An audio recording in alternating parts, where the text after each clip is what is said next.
The Royal Commission into Violence, Abuse, Neglect and Exploitation of People with Disability is now in session.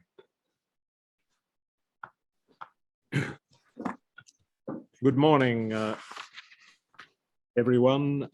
Welcome to those who are in the hearing room in Homebush and also to those who are following the proceedings of this, the 30th public hearing of the Royal Commission into Violence, Abuse, Neglect and Exploitation of People with Disability.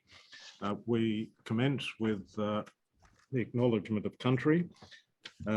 We acknowledge the traditional custodians of the land upon which the hearing at Homebush is taking place, the Wongal people, and we pay our respects to their elders past, present and emerging. I'm joining the hearing from the lands of the Gadigal people of the Eora Nation. We also pay our respects to their elders past, present and emerging. We acknowledge all First Nations people who have given evidence or will give evidence at this hearing, as well as First Nations people who are following the hearing, either in the hearing room or via the webcast. Yes, Ms. Eastman. Good morning, Commissioners, and good morning to everybody in the room and people following the proceedings today. We finished rather abruptly yesterday due to some technical difficulties, so we apologise to anybody following the hearing for the rather abrupt end, and we hope that all of the technical issues have been resolved. It has meant for Dr. Colleen Pearce another night in Sydney, and Commissioners were very grateful that Dr. Pearce has been able to stay and to join us, and she'll be the first witness this morning. And after yes, that, may I add our thanks to you, Dr. Pearce, for being prepared to stay overnight, and our apologies for the disruption to you that would have been caused by the abrupt termination of the hearing yesterday. So thank you very much for your willingness to come back to the Royal Commission. when Dr. Pearce's evidence has concluded, we'll turn our attention to New South Wales, and you'll hear from Austin, who will tell you about her experience and her brother Howie's experience in relation to the New South Wales guardianship systems. Then after Austin's evidence, we warmly welcome Justina O'Neill, the CEO of the Council for Intellectual Disability, back to the Royal Commission, and she'll be joined by Ricky Kremer and Alexander Elliott, and they will share with you their thoughts and views about reform to the guardianship system. But most importantly, they're going to talk to you, Commissioners, about some very practical aspects of supported decision making, what works in practice, and how all people can improve their skills on supported decision making. Then after lunch, we'll have the opportunity to hear from the New South Wales Public Trustee and the New South Wales Public Guardian. And all being well, technical and otherwise, we should be able to complete our work by 4 p.m. today. So, Chair, if I can now turn back to Dr. Pearce, and as I said, thank you for staying with us. I've checked the transcript, and I think at that point where it says audio dropped out, we were up to the point in talking about some initiatives that you and your office have taken in relation to people who identify as Aboriginal and Torres Strait Islander. Before I commence asking you some questions, I was in a little bit of a rush yesterday to make sure we could conclude your evidence. So I'm sorry that I omitted to give Ms. Fritz the opportunity to announce her appearance. So if I can do that, Chair, on her behalf. Thank you. So, and Ms. Fritz may be on the line. Yes, I can see you on the screen, yes. Thank you. May it please the Commission, my name is Eleanor Fritzer and I appear on behalf of the Victorian Public Advocate. Thank you very much. So, Dr. Pearce, just before we start, was there anything arising from yesterday that, as we were very quickly going through some of the statistics, if I omitted anything, I think where we had reached was to talk about the number of people for whom You act as public guardian for the number of represented persons. We had talked about the cohort of people, including people with intellectual disability. Did you want to say something more about that broad descriptor of intellectual disability for the third of people who you describe in your data collection as people with intellectual disability? Yes, just to quickly clarify that that's how it's reported in the data system, but underneath that there sits a range of disability types, and so not all of them will be intellectual disability. Right. And then I think we were up to the point of talking about the overrepresentation of First Nations people, and we had started our discussion about the action plan. So I think we were at that point of saying that you've got a Koori inclusion and action plan. And I'd asked you the question, what was the nature of the action plan and what do you hope to achieve by implementing the action plan? And I think you were mid-sentence in the task take a 3-year period. So can we just complete that topic and then I'll come back to some of the other data and statistical material that we need to cover. So the Koori Inclusion and Action Plan, or KIAP, has 4 key components to it. Systemic Koori inclusion, data and service improvement, Koori employment and economic participation, and community engagement and partnerships. And just a snapshot of some of the things that we've done in relation to those plans that have been in existence since 2015. So this year, next year, we'll be developing our 4th plan. So we have a range of relationships with Aboriginal controlled organisations. We've done a partnership with the Victorian Aboriginal Legal Service, Your Life, Your Choice, where we developed a range of material around guardianship and administration, and we delivered that education program in various regional areas throughout Victoria. That information is still available. We developed MOUs with the ACES, the Aboriginal Community Controlled Elder Service in Melbourne, and that provides an agreed framework for us working with older Aboriginal people. We've developed the Walk With Me, Talk With Me, a practice guide for OPA staff, and consistent with the family that gave evidence from Torres Strait Islander, Torres Strait Island, the Thursday Island. The most important element in that is families first, and recognising the importance that decisions may be made very differently in Aboriginal communities and Aboriginal families to other places. Just on that topic, I think you saw the evidence from the Namok family earlier this week. And one of the suggestions that the Namok family raised was having an Aboriginal liaison person to assist them in the process. And you've heard me ask the question of the other state agencies. Are we right in understanding that your office doesn't have an Aboriginal liaison office? We don't, and it's not for want of trying.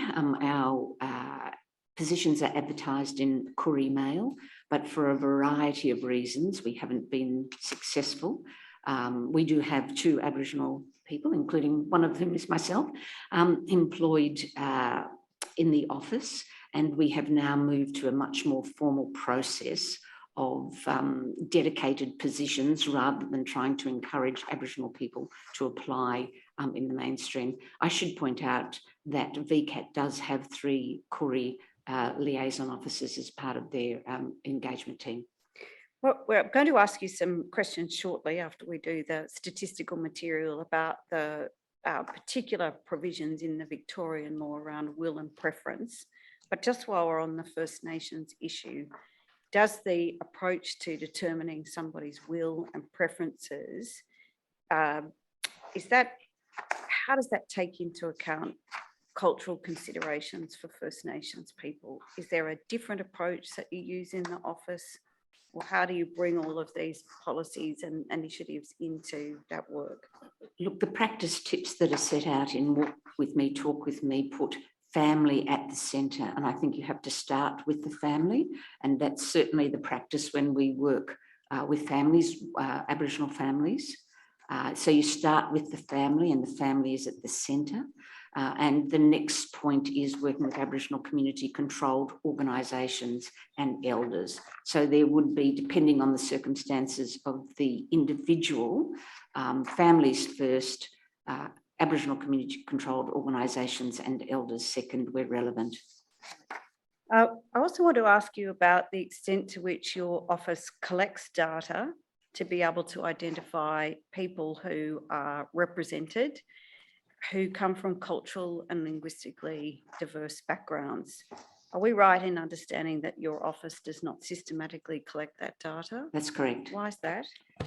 I think it has been part of our cultural action plan for some time, and we haven't been able to reach agreement about what's the best way to do that.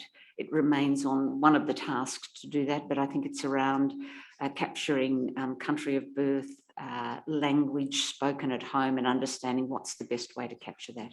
Is there any working definition of CALL, so culturally and linguistically diverse, that your office uses? Other than, as I said, language spoken at home and country of origin are the two key factors. But we don't systematically collect that data. As you may be aware, and I mentioned this yesterday in asking Ms. Brown some questions, that the Royal Commission recently conducted a hearing in Melbourne with a particular focus on people from CALD backgrounds. And we heard some evidence from the Commissioner for Victoria, from the Victorian Multicultural Commission, Vivian Nguyen, about the way in which CALD people should be represented in the agencies in Victoria. Has your office had any work to do with the Multicultural Commission? I meet with a range of commissioners in Victoria at a general meeting, but not specifically with that commission. Our community education program has had dealings with the Multicultural Commission, and we have had a large focus on education programs to CALD communities. So we've worked with them to that extent. And you heard me ask Ms. Brown yesterday about people whose first language is Auslan and identifying as part of the CALD community. What's your office's approach to how you count people who use Auslan as their first language? Are they counted as members of CALD community? No, and that's partly because, as I said, we're not systematically collecting that data. I want to ask you now about the NDIS participants who are also represented persons. And are we right in understanding, this is paragraph 48, that 50% of represented persons are NDIS participants? That's correct. And looking at your annual report for 2021 on page 6, that you have identified the NDIS as creating a considerable administrative burden for guardians and for the OPA's legal team, as many NDIS providers require a signed service deed. And I wanted to ask you about what has been the impact of the NDIS in relation to the work of your office. It seems to be fairly clear that it has created an increase on the demands of your office. Have you also seen an increase in the number of applications and appointments of the public advocate as guardian for people who are NDIS participants for the purpose of participating in the NDIS? We've certainly had a significant impact on the office as a consequence of the NDIS. And I'll just think of a few examples. For example, our guardianship orders should be the least restrictive and for the shortest amount of time possible. So we've seen an increase in the length of time of orders, and in part that's because when we're appointed for a person who has an NDIS plan, the delay in the planning processes mean that we are often unable to conclude the processes within the given amount of time. So you're seeing an extension on the length of time that people are under guardianship. We're seeing the number of decisions that people need to make as a consequence of NDIS increasing. And I think in the annual reports, you'll see that we identify increased complexity as a result of the NDIS. We're seeing, and although the NDIS may say that you don't need a guardian to have service agreement signed, it's not required, but in a market-based system where those providers have some choice, they are looking for a signed agreement. And if you're unwilling to sign an agreement, then sometimes they won't, in fact, provide that service to you. So there's a whole range of ways in which the NDIS has in fact impacted, and I think evidence from all guardianship jurisdictions has talked about the significant increase in the workload as a consequence of the NDIS. But it isn't just as a for instrumental reasons in getting applications signed. It's also because there's been a significant change in the service system. And guardianship is meant to be last resort, but increasingly we're seeing it used because there's no other alternative, because there's gaps in the system. So where once there was least restrictive options because there might have been funded agencies and case management systems in place, that's no longer there. So the significant change in the service system, as I said, means that we are appointed because there's no other alternative, not that it's last resort. Do you have a concern that what appears to be the administrative use of guardianship to support people entering into contracts and entering into legal arrangements is an issue? Is it consistent with a last resort model or the least restrictive way?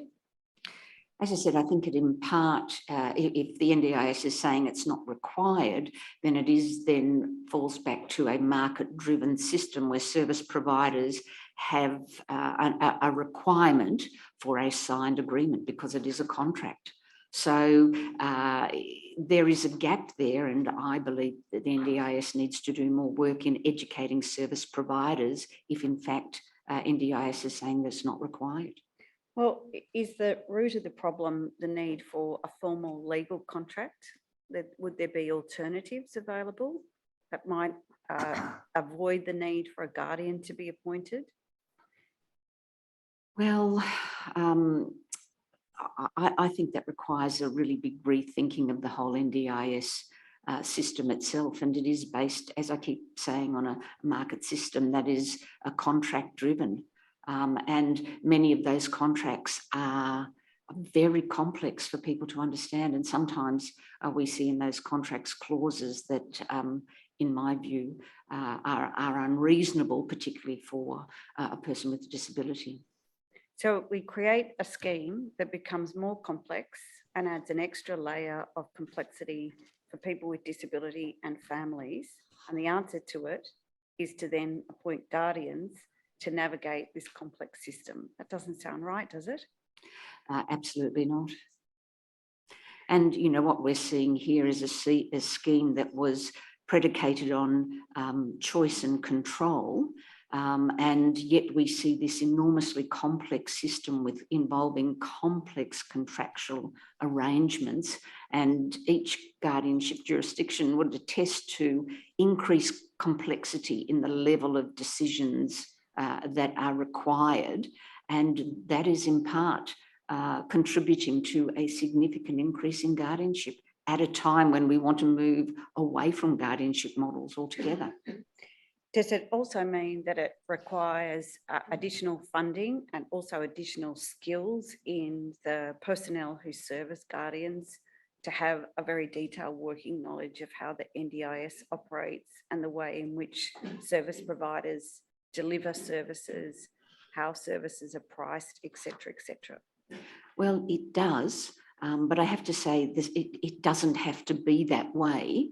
You know, if we had a service system that was better funded, if we had funding for decision-making supports, if we had supported decision-making, if we had alternatives, if we had greater levels of funding for independent advocacy, then we wouldn't be turning to guardianship, not as a last resort, but to fill the gaps because there's no other alternative. Right. So I think you've just mentioned a little earlier about the duration of guardianship orders. For a represented person, are we right in understanding that when you look at the average duration, it's 18 months? Is that right? Yes.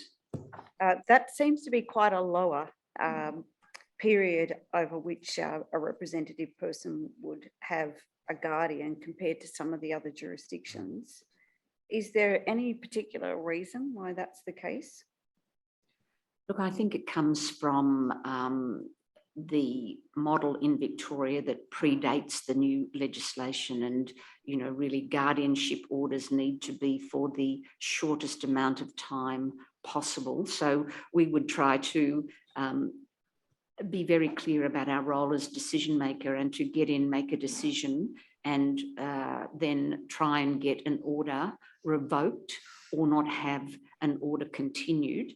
But we, as I said earlier, we are seeing the length of time under guardianship increase, and in a large part, that is due to the difficulty in resolving NDIS questions within the period of the guardianship order.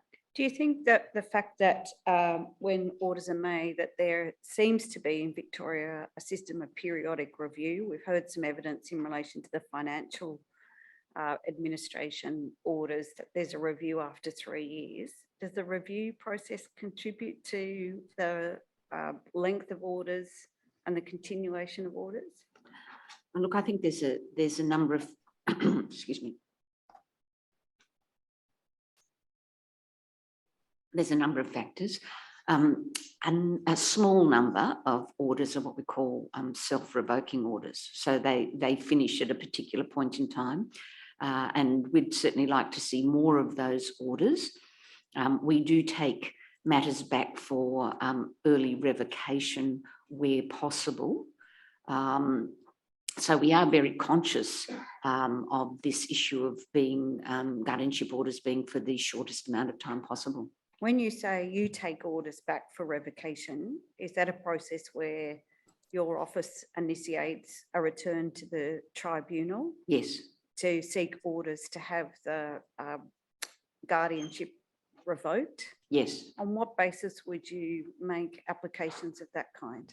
If the decision that we were, for example, if it was an older person and it was an accommodation decision and the decision was made and that there was a period of time after which we determined that the person was settled in that accommodation and there were no further decisions for us to make, then on that basis we may go back.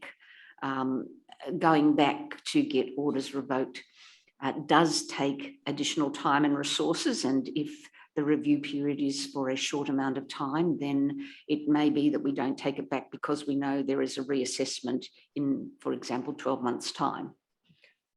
I think say in your statement, it's paragraph 49, that in the 2021-2022 financial year, 408 guardianships came to an end, either by revocation of the orders or the expiry of fixed term without renewal. Yes. We also asked you about the about the barriers to revocation. So what are the reasons why the orders might continue? And in your statement, you've identified a number of factors. And can I just walk through a few of them? Could you just tell me what number you're at? So this is the 4 factors: NDIS, lack of appropriate accommodation, indefinite orders and burdens on proving capacity, and VCAT listing. So these paragraphs, if we just do NDIS first, it's paragraph 187 to 199. And I think we might have touched on the issues raised on the NDIS being a barrier to the revocation of orders in the conversation we've just had a few moments ago. Is that right?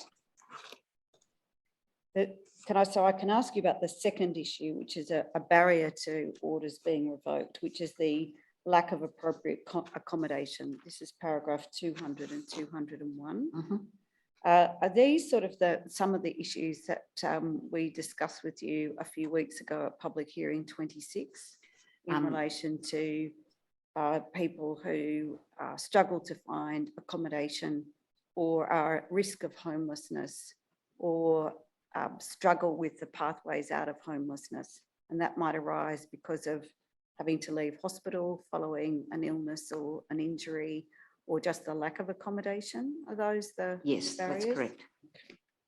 Then in terms of the next area, which is indefinite orders and the burden on persons proving capacity, that's matters that you've set out at paragraph 202 to 209. Does this arise because of that cohort who are still subject to orders under the 1986 Act, or is it something different? It is both. Sorry, I'm just going to have a quick look at what I've 202 to 209. Yes, I'm just having a quick look at that. So no, it's not just under the old Guardianship Act. It's it covers the new Act as well. And you know, we do at point 205 talk about the issue of medical evidence, and VCAT does rely heavily on medical evidence for disability. And there are barriers to getting new medical evidence. That may be the cost, and in the absence of any other evidence, we may rely on, it may be relied on the old medical evidence, which may be some years old. If this is a system that starts from the presumption of capacity, and you heard me ask some of these questions, I think over the last few days, is what happens in that system where the burden suddenly shifts in a very significant way to the person to then have to prove that they have regained capacity or developed capacity? Is there something not working with the system around the presumption? If the presumption's discharged, then a very heavy onus on the person to have to prove again that they have capacity. Well, there is this inherent tension in the system, because by the time I'm appointed as a person's guardian, there is a presumption of decision-making incapacity, but I have to start with the presumption of capacity. So how do you reconcile that? And that can be very challenging, and that's part of, I think, one of the struggles of the new Act and why we've gone to the notion of supported decision-making. But there is that inherent tension in there, and in any proceeding, be that at a tribunal or in a court hearing, a person with a disability is always at a disadvantage because there's an inherent power imbalance, and there is inadequate supports for a person in a tribunal. So we don't see regular legal representation, we don't see independent advocacy, and we don't see decision-making supports, and perhaps a reliance on medical evidence. So it is a significant barrier, and it can be very intimidating under those circumstances. Particularly when they're in the hearing itself, there may be an array of professionals who are there. And in the case of First Nations people who have a significant distrust, particularly of courts and of government bodies, a reluctance to speak out in the face of authority because of the significant consequences. Does this Dr. Pearce, can I ask this? Is there some virtue in considering whether the public advocate, being appointed as a guardian, having the capacity, ability, power to terminate the order themselves without having to go to the tribunal? I appreciate that would not be a complete answer to all the issues that you've raised, but it's not obvious to me why the revocation of an order should invariably require going off to the tribunal, having evidence and having a formal determination made. That's something I'd like to take under consideration, and happy to provide you with some information at a later date. But certainly the self-revoking orders are extremely helpful. And if we had more of those, whether or not my office had the power to revoke the orders, we certainly have, because, and no criticism intended or implied, but there are significant delays at VCAT. So we do have a number of orders that are up before VCAT waiting for them to consider, particularly where we're looking at revocation. So, and that is a resourcing matter for the tribunal. Yes, so no, there I wasn't intending to make any criticism of the tribunal, but inevitably, if you have a formal procedure requiring an application, requiring a hearing, requiring an evidence, it will take time and it will take resources that otherwise might be minimised if there was a much more informal process. But anyway, it's just an off of the top of the head suggestion. Thank you, and it's certainly worthy of us thinking through, and it's not something we had considered. I think the final barrier was in, and you may have just touched on this, the VCAT listing practices. That's paragraph 210, 211. So is this just the delay in getting matters on and heard? Yes. In VCAT? Can I ask you now about the staffing of your office? You've told us in paragraph 51 there are 104 full-time equivalent staff. Yes.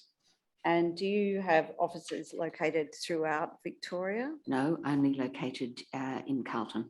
So does that mean then that the people in your office who have the responsibility to act as guardian have to travel around the state? That's correct. And does this have a bearing on the frequency of direct contact in terms of meeting a represented person? It does have a bearing, but we do try. So, for example, an area where we have a number of clients would be Mildura. And so when a guardian goes to Mildura, typically they will ask who else needs to be visited. So we will make sure that we are visiting a large number of people when we go to other rural locations. So the standard practice in the office is that the guardians are expected to visit the represented person within 2 weeks of being allocated. Is that right? But COVID caused some disruptions to meeting that target. Well, it wasn't possible, and I think this has had a significant impact on the Act. People will be aware of the large amount of time that Melbourne was in lockdown. You weren't allowed to go, more than 5 kilometres from your own house, requirements from working from home, very strict restrictions on visiting people in hospitals, aged care facilities, disability homes, mental health services. So we weren't able to visit for a very long time. It was really quite protracted, and we had to find other ways of meeting with people, trying to determine will and preference, but it was absolutely no substitute to face-to-face. And is it the case that the aim is for the guardians to meet with the represented person at least twice per year? That is the aim, but in practice we would meet with them more frequently than that, particularly depending on the nature of the decision that's required. So I gave you the example of a person who we need an accommodation decision. That accommodation decision is made. We would, if the person appears settled, and we would check after 3 months, we may not need any more than 2 visits. Other people would require far more frequent visits. So that's the aim, and that's the minimum. To ask you about the number of people with disability who are employed within your office, and in particular whether there are people who identify with disability who act as guardians. Yep. We are administratively part of the Department of Justice.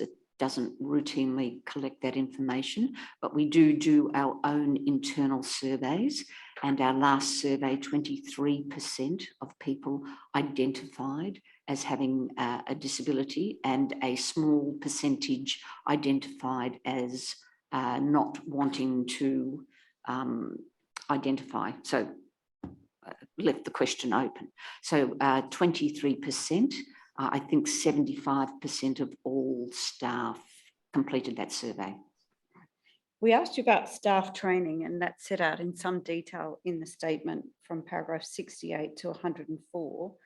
But what I wanted to ask you about is that practical way of implementing a human rights approach for the staff at OPA, and not just what training courses are done, but how it's actually done in terms of building a culture and a mindset of staff, and how it's built into the organisational structure, process, decisions and actions, because that's your objective, isn't it?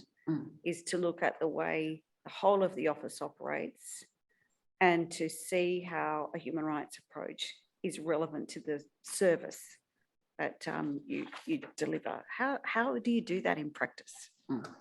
Well, I might give you a practical example and talk about a project I feel very proud of. It's our Healthy Discussions project. That is a project led and co-designed by people with a disability who are employees of my office. They have developed a orientation module that all staff go through when they first start in the office. We've shown it at our all staff meetings, and there's been considerable recognition for the work that they do. And while that's not a broader human rights approach, it's indicative of the approach that we would take in the office. And so it starts with the culture, not just training. There are a range of other training. So we currently have our advocate guardians undertaking training set out by the Victorian Equal Opportunity and Human Rights Commission on rights, and that does include the CRPD. We not only have an act now which requires us to be consistent with the CRPD, but we also have a human rights charter in Victoria. So in setting out our reasons for decisions, we are required to set out our reasons consistent with both the charter requirements and the guardianship and administration requirements. So we have a legislative framework, we have a culture, and I've just given you one example of how we try and walk the talk in the work that we do. We've just been granted funding under the National Disability Strategy, the Safety Targeted Action Plan, where we have another project that will be led by people with disability, and that's around diverting people from guardianship by looking at the whether or not there's questions about service provision that can be sorted through advocacy rather than through guardianship.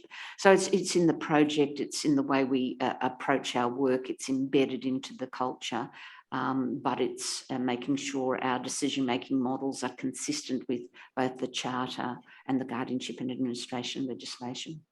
Well, I think you say this at paragraph 215 of your statement, that you're in a fairly unusual position of being committed to the CRPD and being the substitute decision maker of last resort under the Victorian legislation. And there's a tension, isn't there, between what the CRPD says in relation to supported decision making and the statutory responsibility that you have to discharge as substitute decision maker. How do you approach resolving this tension? Through our systemic advocacy unit, and our advocacy is informed often by the stories of people with lived experience of disability, and you will see through almost all of our submissions and certainly our reports that we try and tell the stories of people with lived experience. We try to find what are the systemic themes that we find from our work. And so we are advocating for change, for better systems, while we are also required to make decisions that do limit a person's human rights. So the Victorian Act, the 2019 Act, came into force in March 2020, is that right? And there has been a review of the Act. Is that being done internally by your office? It's not a review, it's really, and we do call it a review in our submission, but it's actually more our reflections on the Act. What have we learnt so far? What does the data tell us, bearing in mind that we had a very long period in lockdown. And so there are some things that we really think we're starting anew, but are there already some things that I think we have learnt from the Act? So you've said paragraph 212 to 216 of your statement that there is the review of the reforms in progress and a report will be delivered in mid to late November. I don't think you've shared with us a report or a draft report, but can you give us any sense as to when those reflections might be published? Probably now, not until the new year, but once that's available, happy to share that with you. Well, can I ask you then this way, and this might be my cheeky way of trying to find out what's in your reflections, is in terms of the Act 2 years into operation and mindful that a significant period has been a period of lockdowns and disruptions for COVID, what has changed in Victoria in the new model, which has a heavy emphasis on will and preferences and away from best interests? Are you able to share any reflections on what that has meant at a practical level? Yes, but given, as I said, I mean, I just want to put the caveat there about the lockdown period and the difficulty in face-to-face determining will and preference. But leaving that aside, in looking at our data, and I should say this is really very preliminary, when we're talking about serious personal decisions. So I'm not talking about, administrative decisions that guardians make. So those serious personal decisions, our data indicates that 10% of decisions have been made by the person themselves. 10%. 10% of that sort of subset of decisions that are made. So can I just understand that? So the guardians got the obligation to substitute for decision making.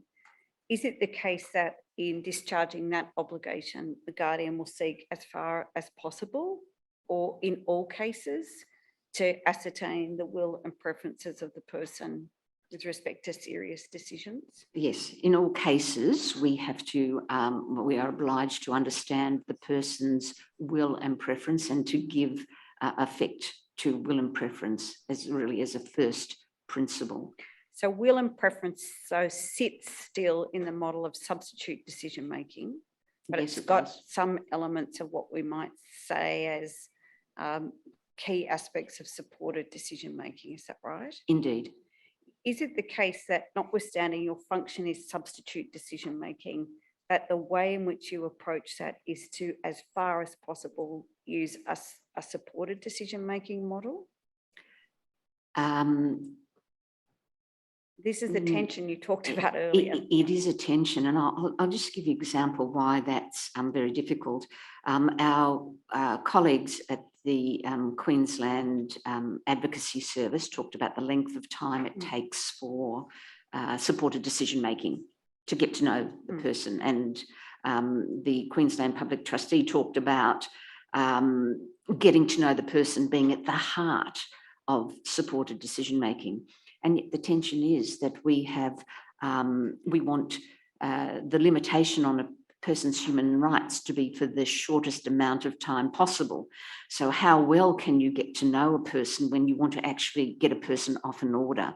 So to say that it was true supported decision making in that sense of knowing the person well, walking with them, and particularly given the high caseloads, that's not possible. So particularly if it's 2 visits a year, that's Yes, but in most cases, in fairness, it is more. But yes, that's right. That's right. And so that's not possible. So if you're looking at it in terms of what is the decision that needs to be made under the guardianship order, can we understand the person's will and preference in relation to that decision or that cluster of decisions? What is the person's will and preference in relation to those particular matters? And then can we give effect to those decisions? So what's materially different from a best interest approach then? I think it's understanding what the person's will and preference is and giving effect to that. And then we are obliged to give effect to that will and preference unless there is serious harm. So does will and preference have work to do around concepts of serious harm, but also how we define or identify what dignity of risk might mean in a given circumstance? Yes. How does that work in practice? Well, if I talk about, so as far as possible, people make, we support people or help them to make their decisions, but our data tells us in the 2-year period, the last 2 years, between 7 and 8% of will and preferences have been overturned. Sorry, forgive me for interrupting, but why would that be the case?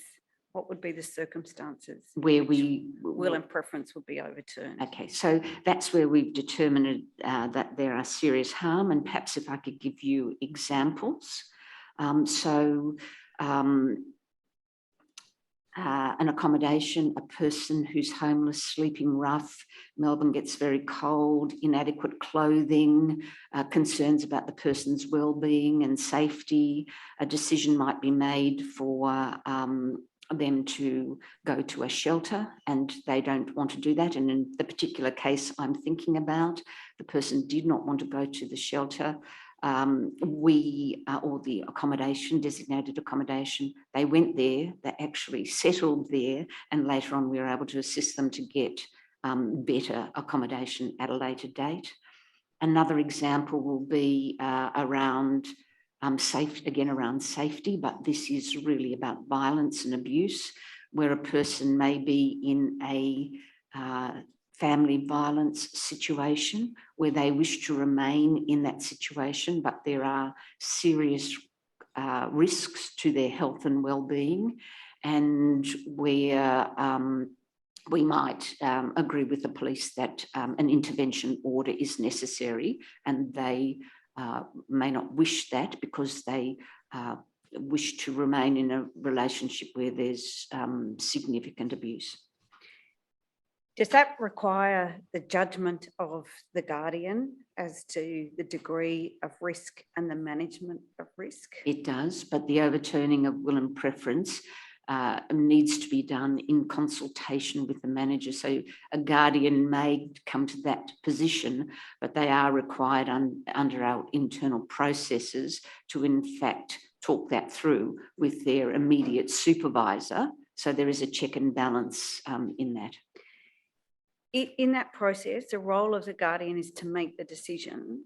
Does this process of will and preference and addressing risk, discussing risk, start to push the guardian into a more case manager role?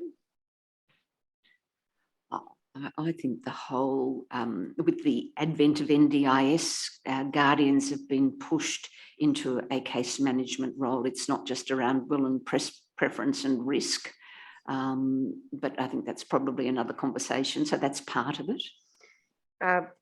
Is your office funded to take on the workload associated with exercising and practicing will and preference for all of the represented people? There was no funding given to my office or VCAT or state trustees to implement the new Act. Does that create an impediment in being able to achieve the objects of the new Act? Well, supported decision making When you make a substitute decision, you may be able to, meet the person, weigh it up on paper and, make the decision. But if you are talking about a limited model of supported decision-making, it requires more time, more resources to be able to make those decisions. It requires more consultation with people under guardianship, particularly at the beginning. So there's more resources, more time, more decisions to be made. It is a limitation on the ability for everyone to be able to implement the new Act when there were limited resources or no resources given to the implementation of the Act. I want to ask you now about a matter that Mr. Cartwright raised yesterday, and you might remember towards the end of his evidence, he said that he has now a supportive guardianship arrangement in place. And in terms of what a supportive guardianship is that something that is available under the Victorian Act? And I think you've addressed this just in terms of your paragraph numbers 28 and 31. And then in paragraph 220, that you tell us that there's only been 3 supported orders made following an investigation by your office. I might assist the commissioners to understand what this notion of supportive guardianship and how those provisions operate in the Victorian Act. Look, this is a really important change in the move from substitute decision-making to have a supportive guardian, so a person can get the supports that they need. As I say in my response to you, that despite us looking for people who can be supportive guardians, we haven't been able to do that successfully. And we say that our investigations have only 3 times made recommendations for supportive guardians. And perhaps I'll also just mention a recent matter where a person was under guardianship. We were able to identify a person who could be a supportive guardian. We took that to VCAT, but the person didn't come to the hearing, which was very unfortunate because they need to consent to that. Their attendance at the hearing wasn't implying that they didn't consent, they just weren't there. So the guardianship order continued. And that speaks to how do you get people to guardianship hearings. So there's a number of impediments, but I think fundamentally for many people where they have a good relationship with a person, there's no need for a supportive guardian because it's already working informally. Where people would like that formal support, it's often because they don't have another person who's available to be the supportive guardian. So VCAT is often unable to appoint a supportive guardian because there's no one available to take up that role. And so you put this into an act, but then you don't create a system where you can identify supportive guardians. I think we've got some information from VCAT. And Chair, you might remember you accepted a tender of some responses from VCAT. So in terms of supportive guardianship orders, VCAT in the year 2020 to 2021 made 68 orders, and for supportive administration orders, 62 orders. And so that they would be people who are prepared to take on that role. Yes. Sorry, I just do not want to get these numbers in the charts wrong again. Okay. Okay, sorry. So what's that? Those are the applications. Yeah. Oh, that's the total.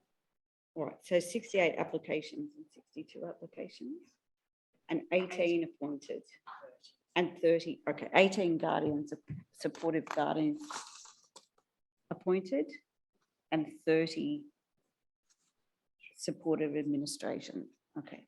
And I'm not privy to the reasons why they're unable to appoint supportive guardians despite the application, but I can say there is often an inability to identify a supportive guardian, and that limits the ability to appoint a person. There's no model. So is there work to be done for this aspect of the Victorian legislation to start to work effectively? Yes. Right.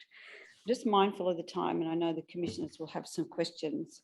You have heard the two witnesses yesterday tell the Royal Commission about how important it was for them to be able to speak out about their situation and circumstances. And clause 37 of Schedule 1 of the Victorian Civil and Administrative Tribunals Act currently prevents anyone publishing or broadcasting information that could identify parties involved in guardianship and administration proceedings without VCAT's permission. And there is a view among some people that this is a form of censorship. It chills their freedom of expression.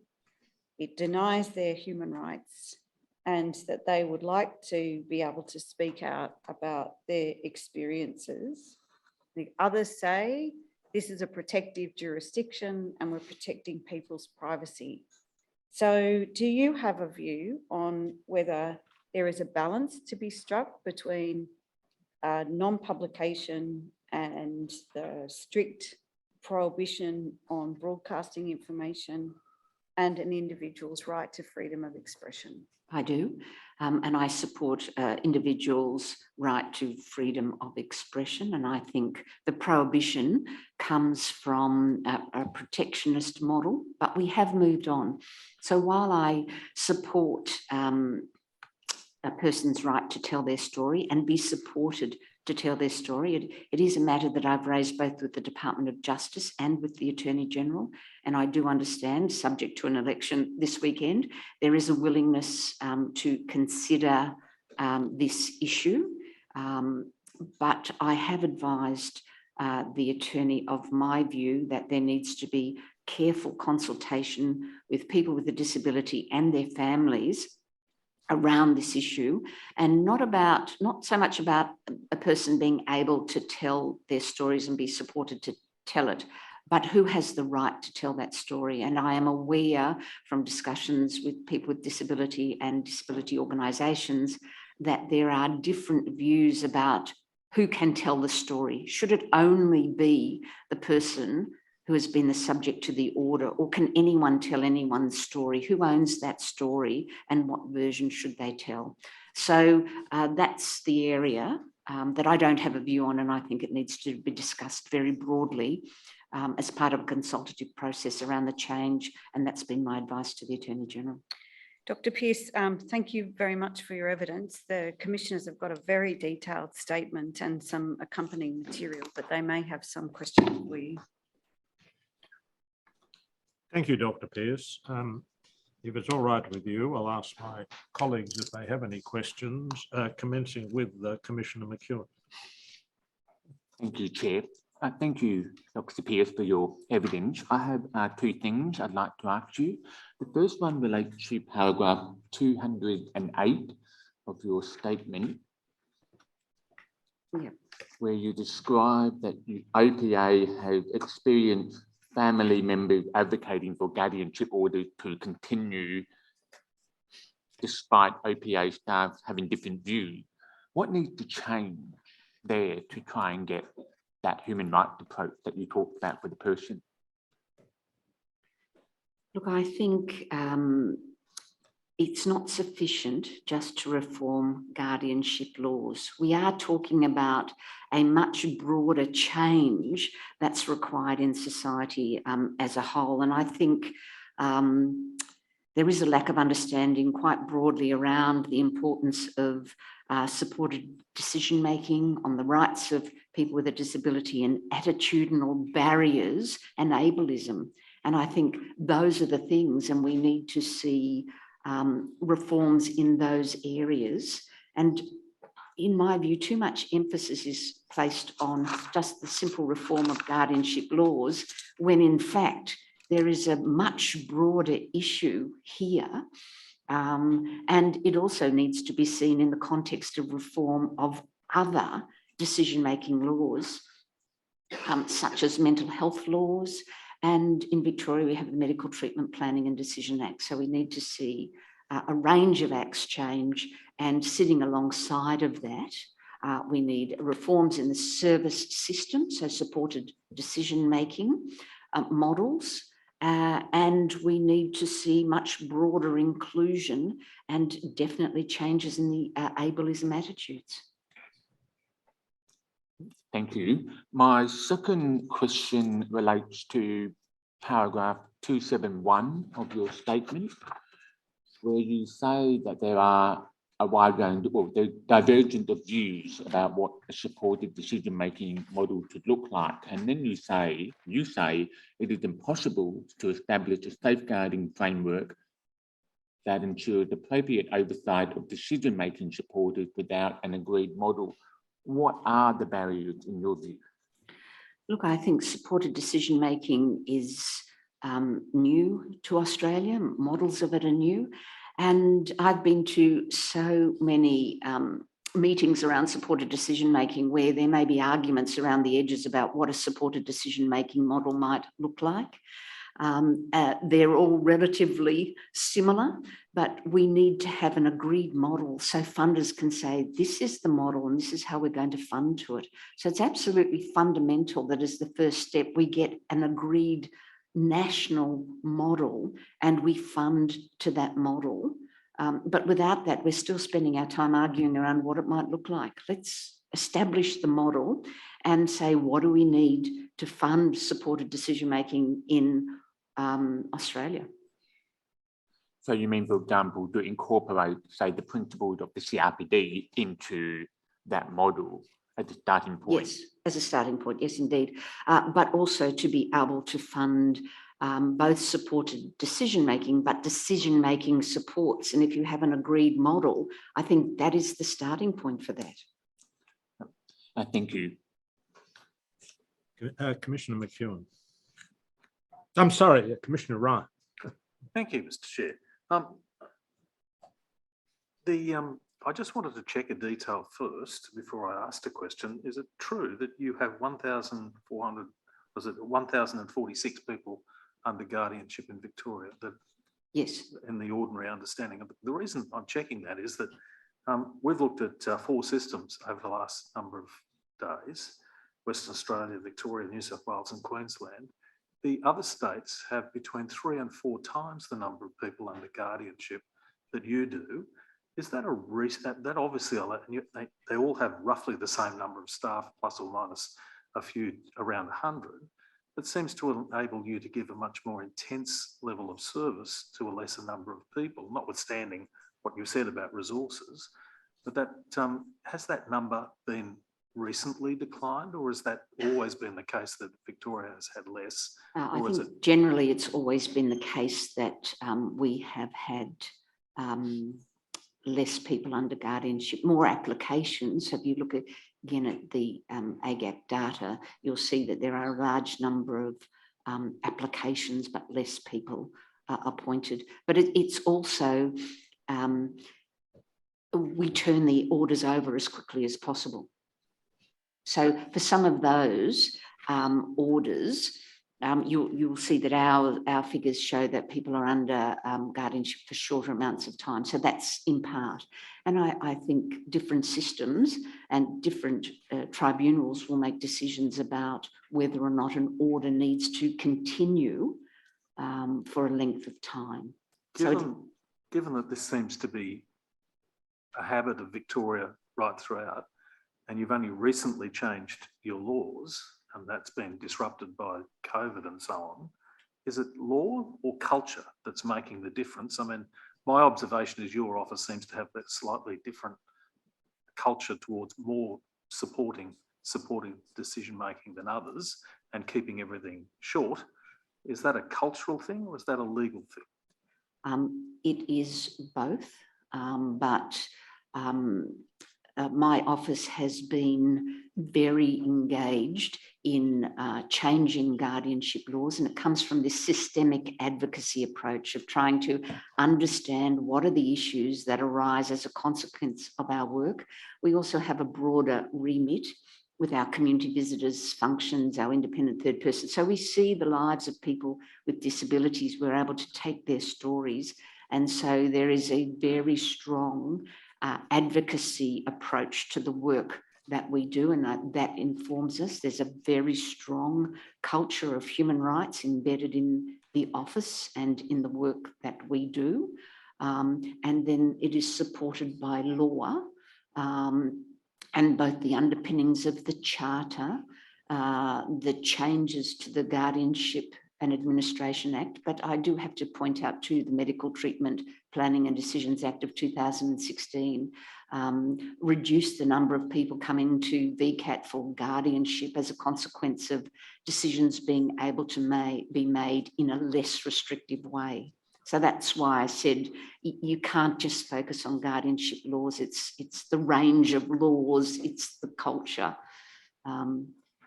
And it's the funding systems. I do just want to say for supported decision-making and independent advocacy and decision-making support are absolutely crucial if you are going to reduce guardianship. Thank you, Mr. Chair. Thank you, Dr. Pearce. Dr. Pearce, there's just one minor point I wanted to understand. Would you mind going to paragraph 161, subparagraph B of your statement? It was referred to, I think, in a question from Ms. Eastman.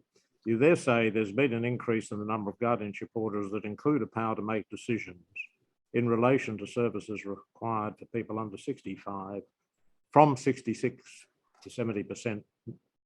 Up to 80 to 90%. I didn't quite understand these percentages. What do they relate to?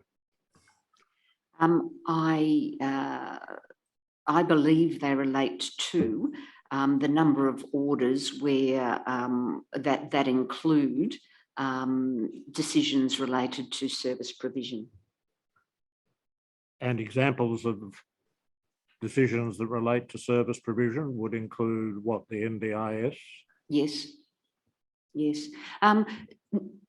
More broadly, generally it's the NDIS, but it's not entirely. It might be a person who lives at home, an older person who is refusing services. So it might be, we might be given the powers to make decisions where a person is, it may be considered they are in need of services, yet are refusing access to services. So they're the kinds of things that we might get. But NDIS has certainly contributed to the number of orders where we get access to services. Yes, thank you. That explains it. Thank you. Would you be good enough to go to paragraph 221? Sorry, what number? 221. Oh, 221. 221. You say there the two key reasons why a supportive order may not be appropriate or possible are, and then A, the proposed represented person would not have decision-making capacity even with the assistance of a supportive guardian or administrator. Can you give examples of what those circumstances might be? It may be where I just said that most medical treatment decisions are made through the Medical Treatment Planning and Decisions Act, but some guardianship orders still do have medical treatment decisions attached to them. It might be that it could be a medical treatment decision, or it could be a person with a mental illness, and it might be episodic, so it may not be unable to make the decision forever, but it might be an episodic issue, or it might be a medical condition for a particular point in time, period of time. I was really interested in why the person might be deemed not to have decision-making capacity rather than the nature of the orders being made. And as I said, that would be potentially, as I said, because it might be a mental illness and episodic in nature. So it doesn't mean they didn't have decision-making capacity permanently. It might be at a point in time. What about somebody with Alzheimer's at an advanced stage? Yes, that would be another example. Yeah. All right. Thank you very much. Thank you very much for your detailed statement. Your evidence again, which on each occasion, if I may say so, has been extremely helpful to the Royal Commission. We do appreciate your assistance, and thank you again for being prepared to stay over in a hardship post in Sydney for an extra night. So thank you very much for doing that. Thank you. Yeah. Ms. Eastman. Thank you, Dr. Pearce. Could I just ask you, Chair, to receive into evidence Dr. Pearce's statement and the accompanying material? And if you Yes. could mark that material starting as exhibit 30.099 through to Yep. 30.112. 112. Yes. Yes, thank you. Dr. Pearce's statement plus the supporting documents will be admitted to evidence with the markings that Ms. Eastman has indicated. What should we do now, Ms. Eastman? I'm just doing a quick double check of what, so I don't give you the wrong information. I think we're going to adjourn for morning tea now. So if we could resume at 11:30. All right, it's just after 11:10 Sydney time. We'll resume then at 11:30. Thank you. Thank you. The Royal Commission is adjourned.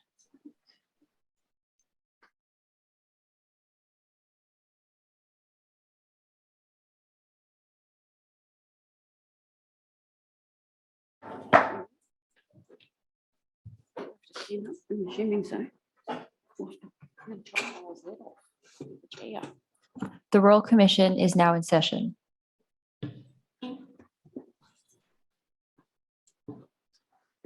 Yes, Ms. Eastman. Thank you. Commissioners, our next witness is Austin. That's a pseudonym, and Austin is here with us in the hearing room. So warm welcome, Austin. And I think you're going to take an affirmation. Austin, thank you very much for coming to the Royal Commission at Homebush today. We appreciate your assistance to the Royal Commission. We do have your statement in writing, for which we thank you, and we have read that. If you would be good enough to follow the instructions of the associate who's to your right, she will administer the affirmation to you. I will read you the affirmation. At the end, please say yes or I do. Do you solemnly and sincerely declare and affirm that the evidence which you shall give will be the truth, the whole truth, and nothing but the truth? Okay. Thank you very much, Austin. Just to be clear where everybody is, you probably know, but in the same room as you is Commissioner McEwen, Commissioner Ryan, and I am participating in the hearing from our Sydney hearing room, so I'll be on the screen. I'll now ask Ms. Eastman to ask you some questions. We'll start with a deep breath. So you're Austin? Yes. And you provided a statement to the Royal Commission, which is dated the 8th of November 2022. Yes. And you've got a copy with you. Yep. And what's in that statement is true to the best that you can remember things. Is that Yes. right? Can I ask you some questions about some of the matters in your statement? Yes. So you're a First Nations woman and you live in New South Wales and you have two siblings, a brother and a sister. Your brother, who we'll refer to as Howie, is a man who was born with disability. And I might need you to say yes. Oh, yes. Yeah. Sorry. And that has had a significant impact on his life. Yes. Would you like to tell us about Howie and what he's like as a person, so that when we talk about him today, we feel that we know him and we're not really talking about him, but we can feel that he's sort of part of this discussion as well. Okay. Okay, so Howie was born disabled, severely disabled. He couldn't walk when he was born. He had limited verbal capabilities. He has obvious physical disabilities. Yeah, and we all just lived at home. Mum looked after him. We all just, yeah, he was It's just part of the family. just part of the family, normal, everyday part of the family. And when you were younger, your dad did a lot of travelling for work. Yes, that's So correct. your mum looked after the kids. Yes, all of us together under a certain age. Yeah. And it was quite difficult for her, Was it a bit of a struggle for mum at Yes. times? definitely. And when Howie became a little bit older, she decided that she needed to put him into care. Is that right? Yep, he had day care, like a day respite care. But as he grew bigger, he grew a lot stronger and could be, I would, like dangerous sort of thing to himself Mhm. and to others because he was so strong. So when he was living in care, did you have any contact with him, for example, on the weekends or on Yes, holidays? We went to the care home every weekend. That was where we spent our weekends, at least one day of the weekend. And did Howie go to school at all? Yes, Do you remember where he went to school? not really. It was a disability care provider school. So I think you've said in the statement that there's been some troubles in the family and you haven't always been close to your family. And there was a big period of time where you're away from your family. Is that right? That is correct, yes. And you moved interstate? No. Or your they- mum moved interstate, that's right. So your mum moved interstate and so the family, not so much broke down, but you lost contact with each other, is Yes. that right? Yep. And in 2015, you found out that your mum had been diagnosed with some life-ending illnesses Yes, and you decided that you wanted to reach out to her and the family again, is that right? yes. So when you made contact with the family again, you also discovered that your mum and your sister hadn't kept in contact with Howie.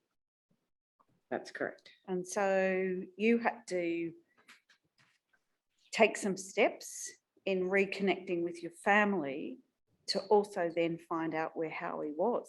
Yes. How did you go about finding out where Howie was and where he was living?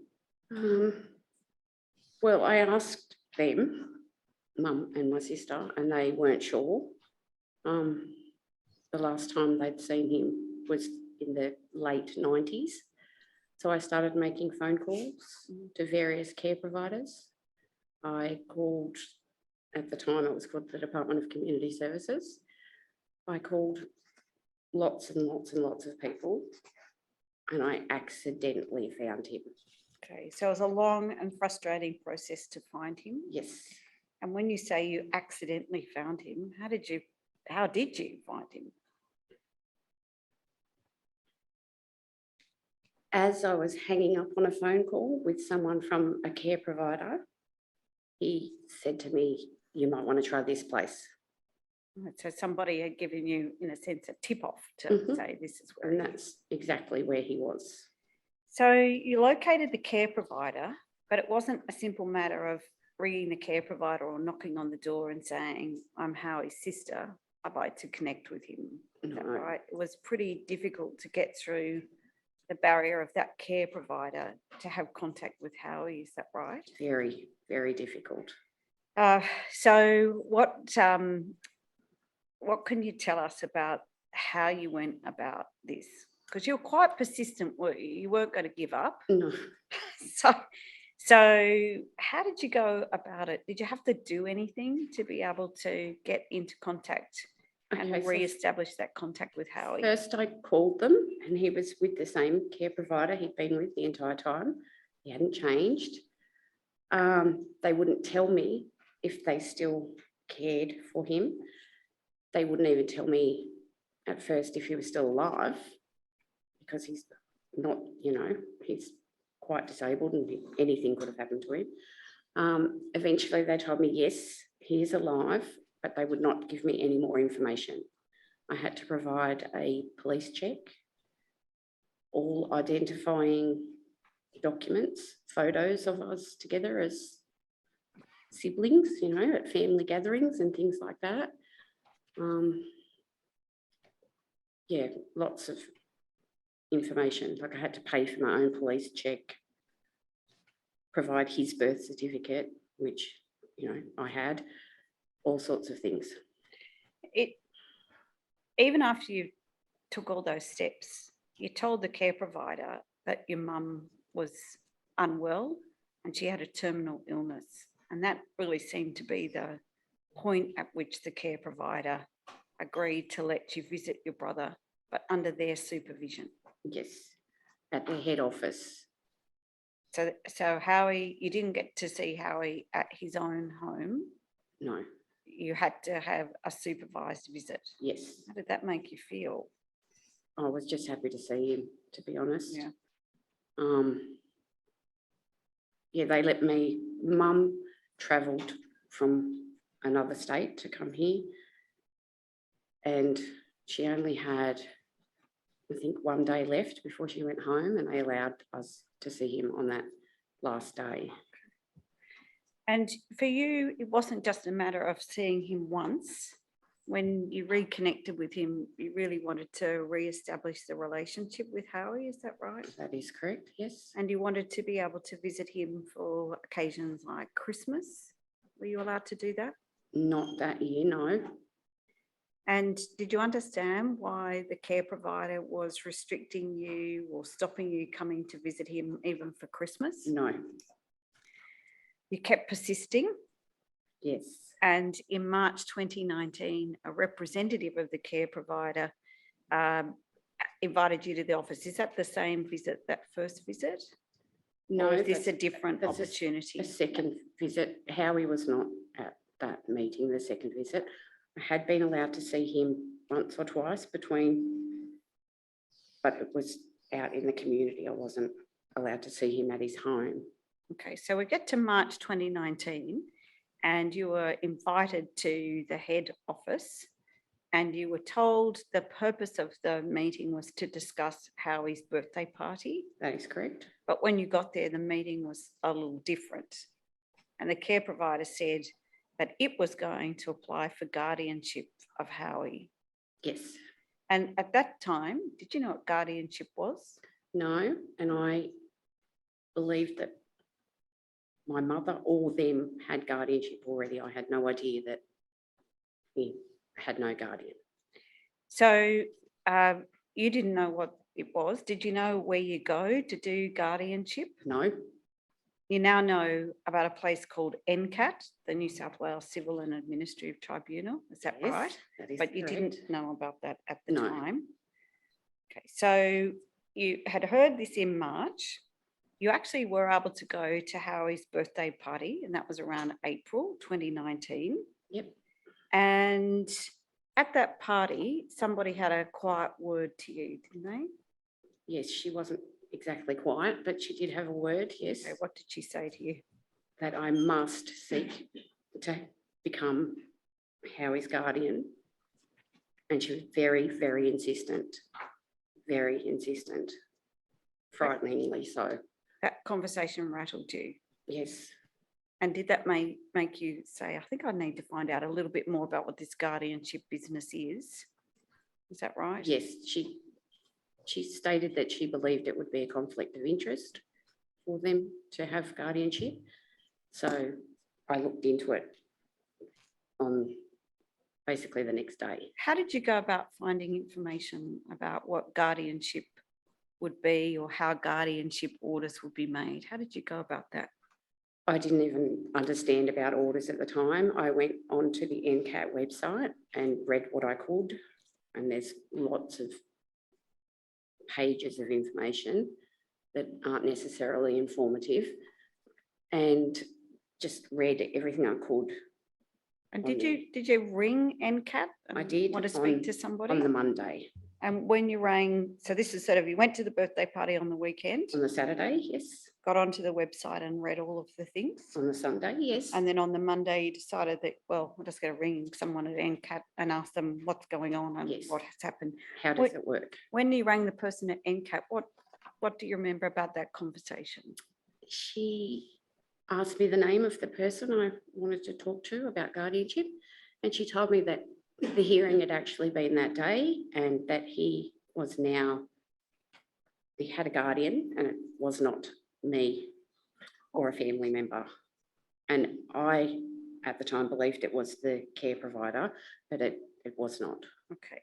So you discovered that that the order had been made for the public guardian to be appointed as Howie's guardian, not the care provider. Yep. And you found out that the orders had been made and that the public guardian would have responsibility to give consent for Howie's medical or dental treatments. Is that right? Yes, And you also found out something else, that the New South Wales trustee was appointed as Howie's financial manager. yes, You found that. So in the documents that we've got for the Royal Commission, and Commissioners, this is behind tab 38 in bundle A, that we've got a copy of the decision of the tribunal. And you've seen that decision, haven't you? yes. And did you get a copy of this decision after the conversation with the person at NCAT or at some later point in No, time? not until the review and when I became guardian. Okay, so let's take that next step. So when you had discovered that the public guardian had been appointed, that meant doing some more research and finding out what was going on and who the public guardian was.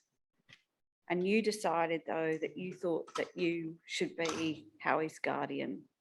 The lady at NCAT suggested that I should have known about the hearing that was being held and that perhaps I should put in what's called a review of the decision.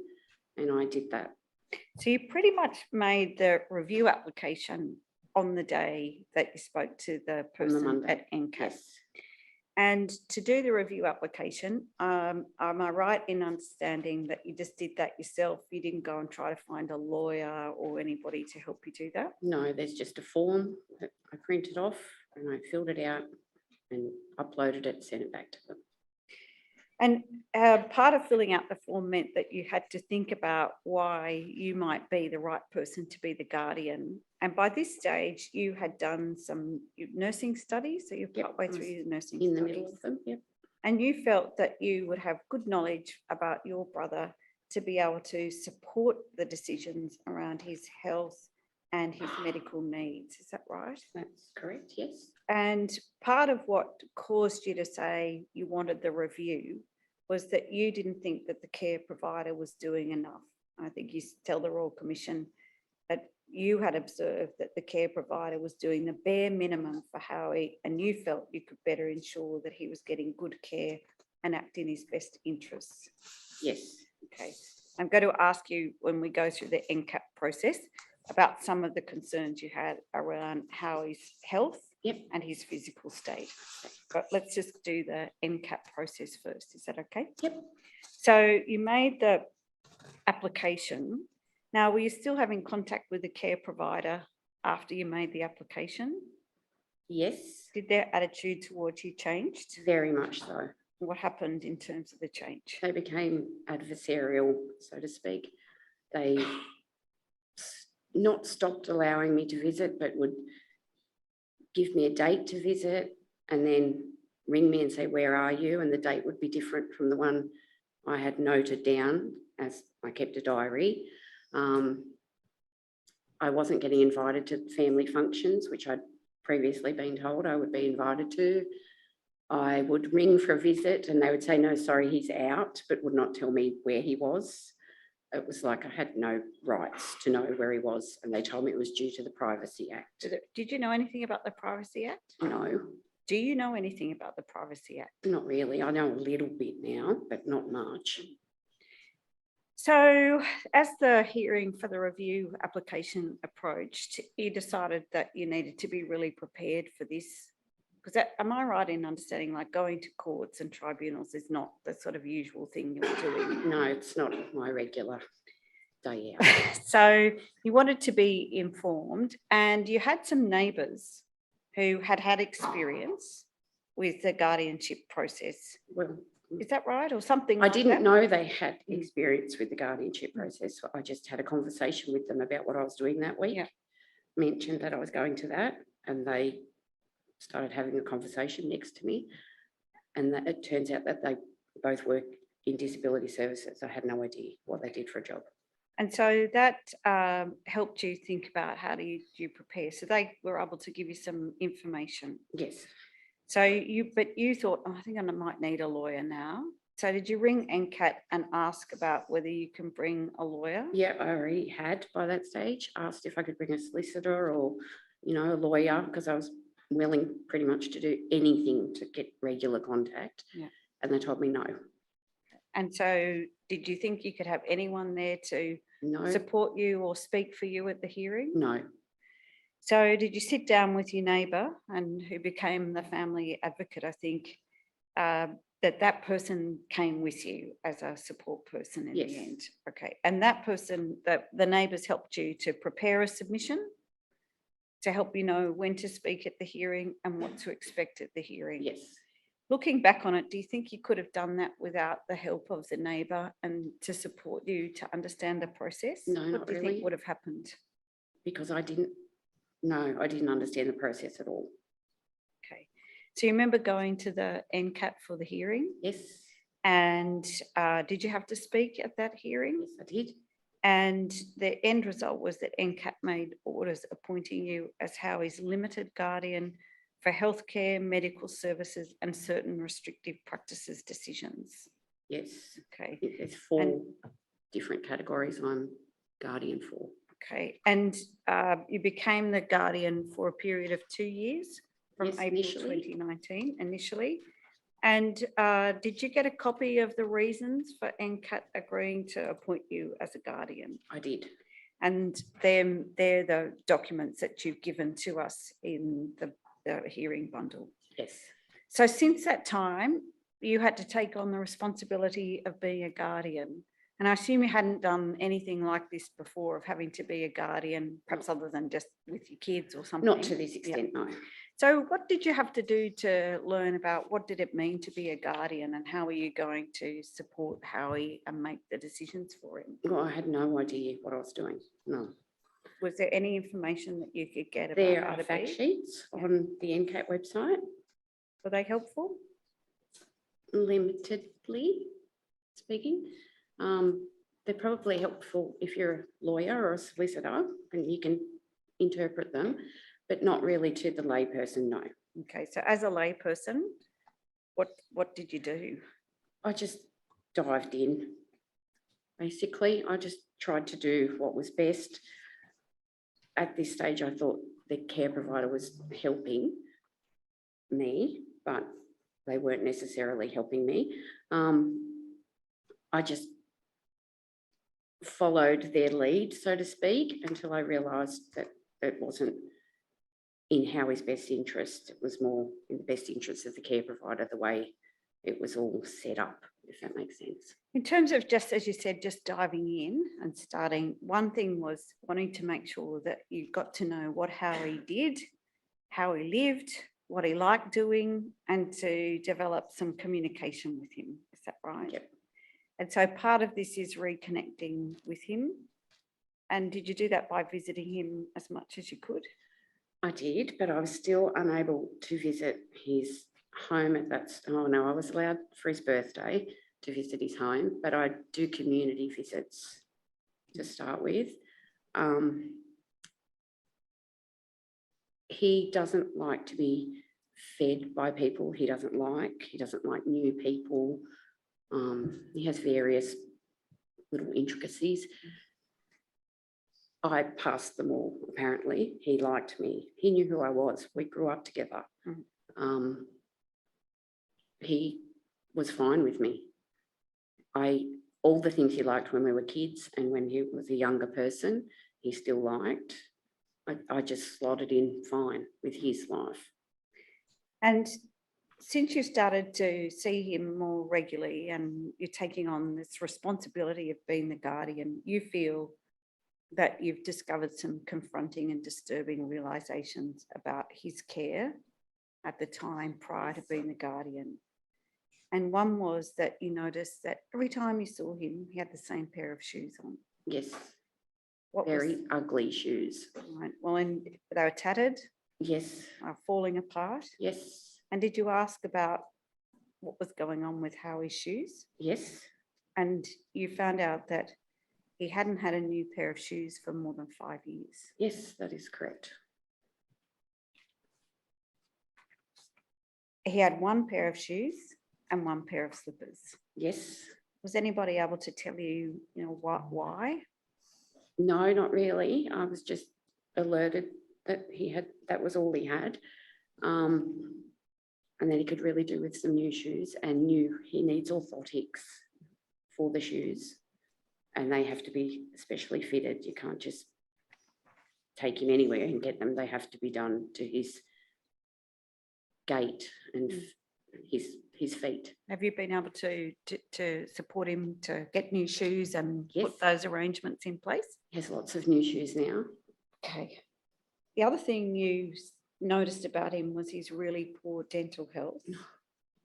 Yes. His teeth were black and brown, and you could smell his breath from what seemed like 20 metres away. Yes. And you knew from your experience that poor dental health is often an indicator of poor heart health and other risks. And you were really worried about his dental health. Very concerned. They were foul. The tribunal decision talks about Howie's dental health, Yes. and the tribunal in its decision said this, that he has 6 monthly dental checkups, which usually require a general anaesthetic. What does that tell you? That you have to go into hospital, have a general anaesthetic to have a dental checkup? Did that cause you some concern? No, because he would need that to have that done, but it wasn't happening. So you don't think even the 6 monthly was happening? He was having 6 monthly dental checkups, but he was certainly not getting those teeth scaled and cleaned. As the guardian, you made arrangements for him to see a dentist, A different dentist, yes. a different one to the care Yes, provider. yes. And were you able to find a dentist who specialised in special needs? I think they're special needs dentists. Yes. There's not many of them around in New South Wales. So how did you find someone? It's more about them being willing to take on a client who has special needs. Yeah. And be willing to coordinate with the hospital to have the person sedated, to have their teeth cleaned. And how is his dental health now? Has it improved? Very much so. The other thing that you observed was about Howie in terms of his engagement with the community and doing activities that he enjoyed doing. And you thought that the daycare programs that he was enrolled in were not really serving him in terms of what he wanted to do. And you thought that he was just sort of going along to those programs because it was convenient to the care provider because somebody else was going to those programs. Yes. Is that right? Other participants were attending those, so they were just taking him to those. And so did you have to go and find out where he was going, and did you have a chance to see what it was like for him at the day program? Yes, I got organised a visit to go and have a look at the day program. And What did you see? okay, it's a big room. It's like a giant daycare centre for people with disability. Howie has this need to put things back where they belong, and the people had put activities all around the giant room for him to engage with, and he picked up every single activity piece of equipment and put it back in the corner where it actually belonged, and obviously where it stayed, because that's what Howie does. If something's not where it's supposed to be, he puts it back where it's supposed to go. I think you say he essentially cleaned the room for them, but he didn't use the equipment at No. all. And your concern was that Howie doesn't communicate by speaking, that he makes sounds and uses gestures, and he'll be able to tell you whether he likes something or doesn't like something, and he's got his own form of communication. Is that Yeah. right? It's So like if you get to action. know him, Yes. you can pretty much work out Yes. what he would like to do or not. And did you get the sense sort of observing him that he was quite isolated in that environment, and that people are not responding to him or communicating with him in a way that he could be involved No, in the activities of the they day weren't. program? No, he just put everything back where it belonged, and then went and sat in a certain chair, and apparently that's where he sat Okay. permanently. What have you done about Howie's opportunities to participate in the community and to engage in activities and do things that he really likes doing? Okay, so COVID's made it a little bit more difficult, but I took him out of that day centre because that's my decision, my choice. He wasn't enjoying himself there, so I wanted to find something else, but then COVID came. So the care provider has actually started their own day centre, and he's been attending that. I've looked into other day centres, but we haven't found the right fit for Howie yet because he has certain restrictive practices, and a lot of care providers aren't willing to impose those restrictions on their other participants. Well, you've noticed that he likes fast things. He likes fast traffic, fast trains, as long as they're not too loud. But he also is very drawn to colourful lights and colour. So you've given a lot of thought to what does Howie need if these are activities that he likes to be involved in? And have you tried to get, for example, a sensory light board for him so that he could work with coloured lights? What can you tell us about that? Okay, I've been trying to organise a sensory light. It's a wall. It's actually a wall feature. And it's quite large for 4 years now. How are you going with that? Still going. Still going? And what might be the block or the barrier to The care getting? provider likes to do risk assessments, and apparently it's a risk or a hazard to have said sensory light board. But in the last couple of weeks, we seem to have made some forward steps, let's say, and we might end up with one 4 years is a long time. within the next 6 months or so. So you're still waiting. Yes. All right. I also might have to pay for it. Okay. And so Howie's an NDIS participant, isn't he? Yes, he is. Okay. And are you his NDIS nominee? Yes, I am. And have you had experience with the NDIS before meeting, becoming No. Howie's guardian? How's the NDIS process going for you? Not great. The NDIS is extremely complicated for a person with no disabilities. I would not like to be a person with a significant disability. And have you found to be able to do your job as Howie's guardian that you need to be really active in supporting him with decisions around the NDIS as well as the medical and other decisions? Yes, definitely. I still don't understand it. I have engaged a very good support coordinator, and she is a superhuman and organises all of that for me. And so originally the support coordinator was a representative of the care provider. Yes. And you thought that might be what we would call a slight conflict of interest. Yes. And so with the family advocate, you've been able to find an independent support coordinator. Yes. And what difference has that actually made? Massive. Can you give me massive some difference. examples of where it's been different Okay. and the outcomes? Every person who was engaged in service providing for Howie was either an employee or a former employee of the care provider. I have wiped that slate completely clean. I refuse to have anyone who works for the care provider as a service provider now. So you want separate Completely people separate. doing supports Yes. from where he lives? Yes. Okay. And you've Completely. achieved that? Yes, I have. How have you managed to do The that? superwoman did it, not The me. superwoman, okay. The support coordinator. Yeah. I told her that specifically because once I worked out just how many people, service providers, were working previously for the care provider, I realised that that's not a good thing. And so I got her to separate that everywhere. Like, I was very vocal about that. Has that helped you in terms of engaging with the care provider? Because you've said in your statement that the care provider can be, for you, very difficult to work with, not necessarily respecting your role as the guardian and not telling you about things that are relevant to you being able to do your job as guardian. So has the support coordinator helped you with that, or is it still She has a bit helped tricky? me, but they're less than impressed, the care provider. They're not happy.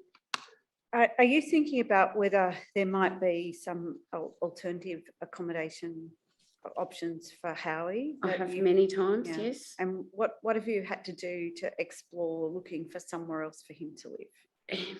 Because of his complex disabilities, it's difficult to get a placement for him elsewhere. So I will keep looking, and so will the support coordinator, but at the moment, he's transitioning to a different property. So I'd just like to leave it for the time being so he's comfortable. I want what's best for him, not what's best for the care provider or me. So I just need to let him get transitioned first and then try again.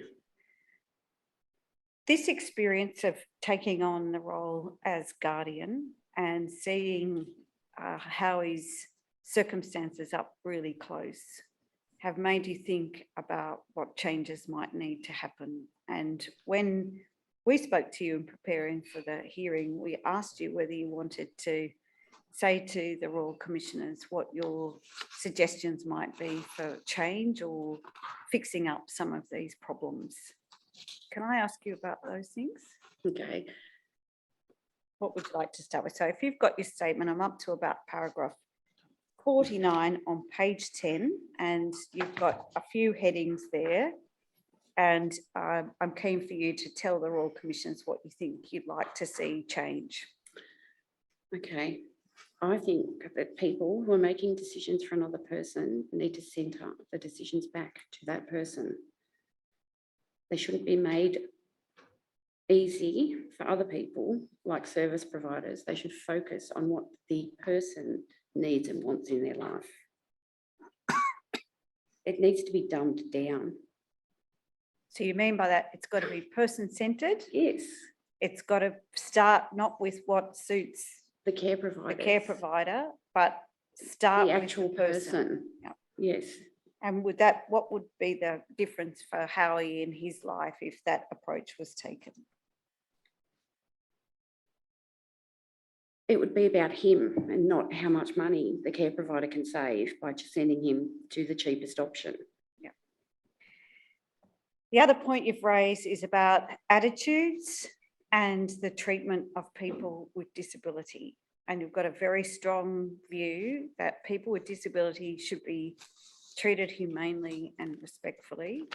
And you say, when you reflect on Howie's life, you imagine a lifetime of frustration he must have felt, being treated like a nothing. Yes. Just existing, not living. Do you feel that his sort of life and the day-to-day decisions about him have really been about just survival rather than a quality of life? Definitely. They've been about the care provider, not about the participant. You give an example of a restraint, and one of the functions you've got as a guardian is in relation to authorising restrictive practices. Yep. When you took on being the guardian, did you know what restrictive practices were? Not really. And have you had to learn that? Yes, it's not that difficult. That's probably the easiest part. It's a restriction basically to keep that person safe. Yeah. And so that might be about how he travels in the van. Yes. And so you've set this out in the statement at paragraph 54. What can you tell us about what you've seen in terms of the restraints that have been used, even for Howie to travel in the van?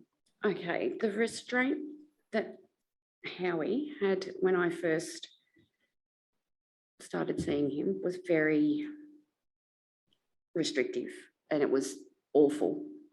No human should have to wear that kind, and I fought and fought with them over it, and eventually I got my way. So now we have him in the van in his wheelchair, which obviously he's harnessed into by a seatbelt. The harness before that was similar to what you would see if you're on the flight of Cornair. Right. So pretty locked in. And not pleasant. And if I refused to allow him to wear that, the care provider and the day centre would not take him on outings or to the day centre, for instance, because I would not allow him to wear that. And that sort of made you really think about, is this about managing what Howie needs, or whether this is about managing the risk of injury, either to the care provider staff or to Howie? So you sort of see the care provider look at everything through this risk perspective or risk About lens? liability, yes. It's not about Howie's well-being, because there were other options, but no one was willing to go with the other options. The other suggestion you've made is you've called them community auditors, and that the auditors should be able to go into group homes and do checks on people with disability and their living conditions. And you say, I think this could avoid situations where people are living bare minimum standards and to prevent their neglect. I think these auditors need to be independent of service providers, attend home without notice to service providers, and for them to do a review of living conditions and how people are living at a service provider. So you've made that suggestion. Can I ask you this? Have you heard of community visitors? Yes. Rule? And when you're talking about community audits here, you're talking about community visitors Yep, or something similar. different? Yes. And what do you know about whether Howie's ever had a community visitor? Do you know He anything about has, that? as far as I know, had community visitors attend the care home. They announce when they're coming. So you'd like them to be not announcing when they're Yeah, coming, that's- but just to doesn't make come any in and sense. check. Yeah. They also, the record keeping at the care provider that Howie is with is abysmal, and you can't go back in years to look at incidents, or there's no good record keeping. So if there is an incident, they have to ask what date the incident occurred. It's a waste of time being a community visitor, as far as I'm concerned, because they're not doing what they should be doing. You'd like something a bit stronger. Yes, and unannounced. The last point you've raised is the NDIA, and I think we've talked about that. And you say that it needs to be much more accessible to the everyday person and easier to navigate. And you've got a really good support coordinator now. But I think you raised the question, you know, what happens if you don't have somebody like that? Yes, if you don't, I don't know what would happen to you, because this woman is superhuman. She knows all the rules and regulations. I don't know what I would do without her, but not everyone would have that option. So Austin, the last question I want to ask you, and the commissioners might have some questions, is what do you see as the future for Howie? I hope to move him somewhere more pleasant, not environmentally speaking, but people speaking. I want him to just have the best life ever.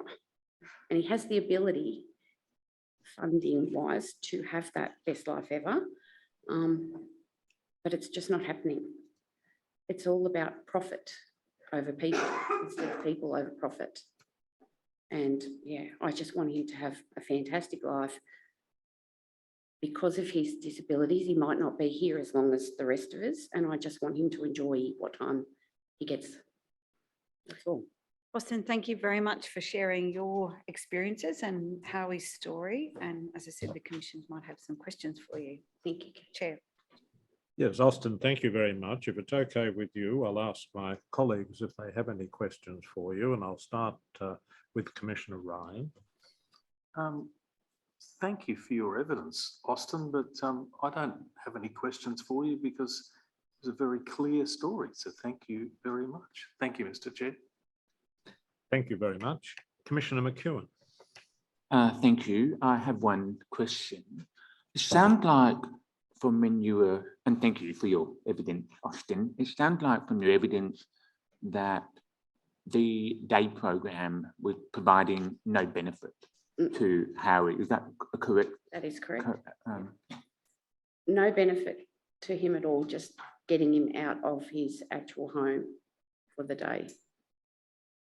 And your expectation was that with the NDIS plan, he should be able to go out into the community as he chooses to, and to be in the community. Engaged with activities that he enjoys, yes.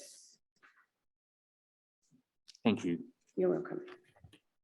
Austin, thank you very much again for the evidence you've given, including the statement you provided, and for telling us about your experiences and also Howie's. We thank you very much for your contribution to the work of the Royal Commission. We appreciate your coming here and telling us about your experiences and Howie's. Thank you very much. Thank you, Austin. And I'll just ask the chair to receive into evidence your statement and some accompanying documents. So Chair, if you could mark those documents exhibit 30.114 to 30.118. And that includes the hearing report together with some NCAT reasons. And so those documents are available to the Commission as well. Yes, thank you very much. The statement that's been provided by Austin will become exhibit 30.114, and the supporting documents will be admitted into evidence with the markings 30.115 to 30.118. Thank you. Thank you. Now, could we have perhaps a 5-minute adjournment just to reconstitute the hearing room, and you'll hear then from the Council for Intellectual Disability. Thank you, Chair. Yes, thank you. We'll take a short adjournment and we'll resume when the hearing room has been reconfigured. The Royal Commission is adjourned.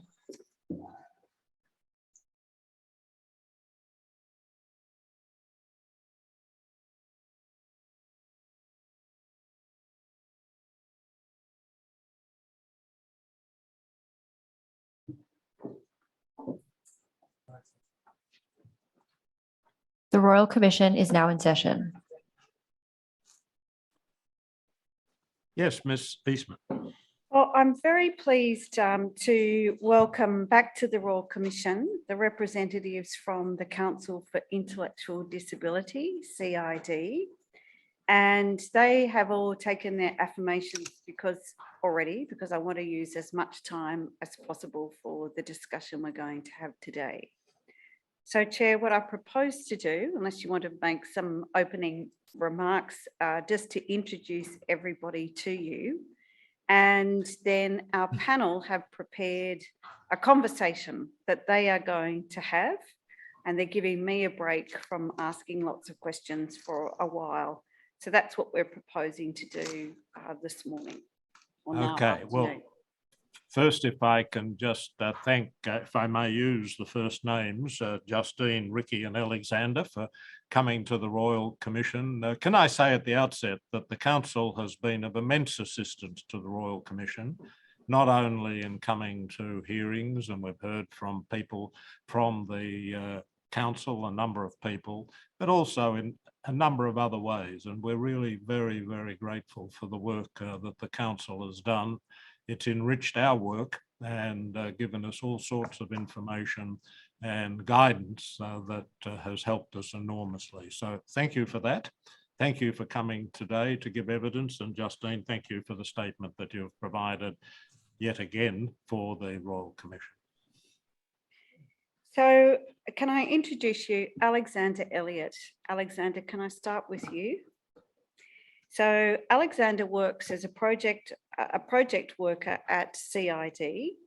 Alexander has worked on projects related to supported decision-making, as well as the communications team, where he develops and shares stories of people with lived experience. In his work, Alexander uses his expert knowledge from his own experience as a person with disability.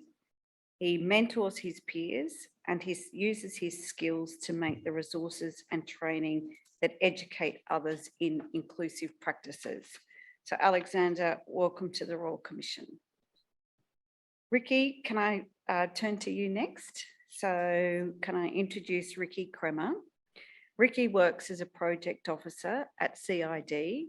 and he is working to develop confidence in people with intellectual disability to make their own decisions by knowing their rights and having conversations with supporters about making decisions. Ricky has spoken at conferences and webinars about co-design, inclusion, and supported decision-making.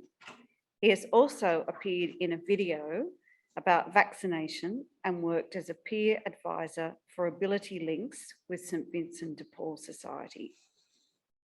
Ricky has co-written and acted in Shortchanged with the Waverley Community Living Program for the Focus on Ability Film Festival, and with Bus Stop Films. I'm just going to pause there, Ricky. Commissioners, you will hear some from Bus Stop Films at the hearing in December. But with Bus Stop Films, Ricky interviewed parents for the documentary, What Was It Like? And this film was shown at the 2020 Flickr Fest and various other film festivals. Ricky also took part in an internship with Fremantle Media and worked on Australia's Got Talent. I know I'd like to ask you more questions about that, Ricky, but that's not our topic for today. And also studied at the Uni 2 Beyond program at Sydney University. And commissioners, you're also going to hear about Uni 2 Beyond at our next hearing in Brisbane in December. So big welcome, Ricky. Thank you for joining us. And Justine, thank you for returning to the Royal Commission. It's important that you're here because we started our hearing here in this hearing room in 2020, before COVID, where we had the privilege and opportunity to hear you in conversation with Jack Kelly. And we were talking about supported decision-making back then. So thank you for coming back. We've reminded the commissioners about your statement from the previous hearing and included it in the bundle of material. So since then, you've continued to be the CEO of CID, and you said that's all we need to introduce you. But I do note that in your earlier statement, you've set out a lot of background and detail about your work and experience. But can I mention that you have worked for the New South Wales Office of Public Guardian as a guardian, a community educator, and assistant public guardian for advocacy and policy. And during the last 8 months that you worked in that office, you acted as the public guardian for New South Wales.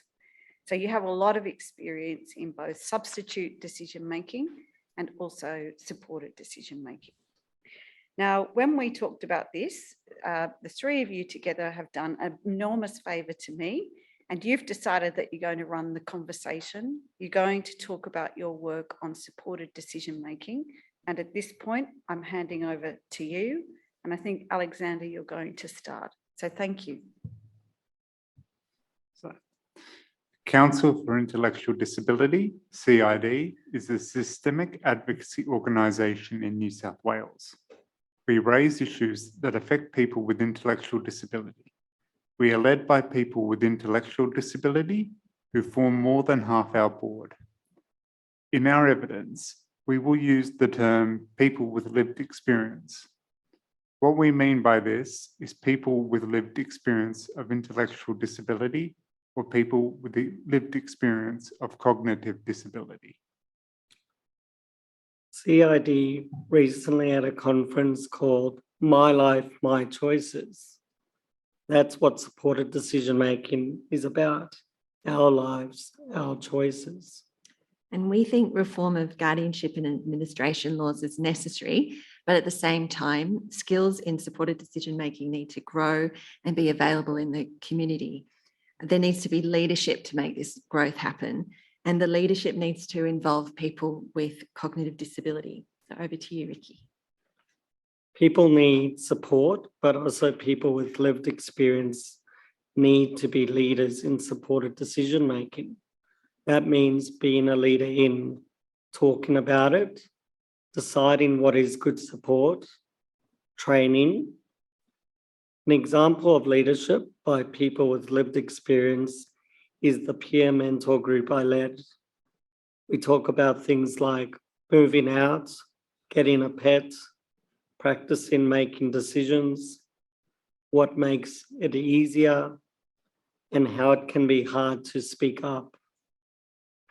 Another example is the workshops I run for people with disability about supported decision-making. I've started running these workshops with a work colleague with lived experience. We have gone from having people people facilitate workshops with us to us becoming the facilitators.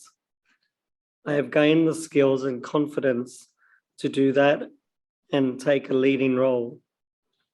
In future, ideally, it would be great to keep doing what I'm doing and develop more, lead more projects and lead more other things.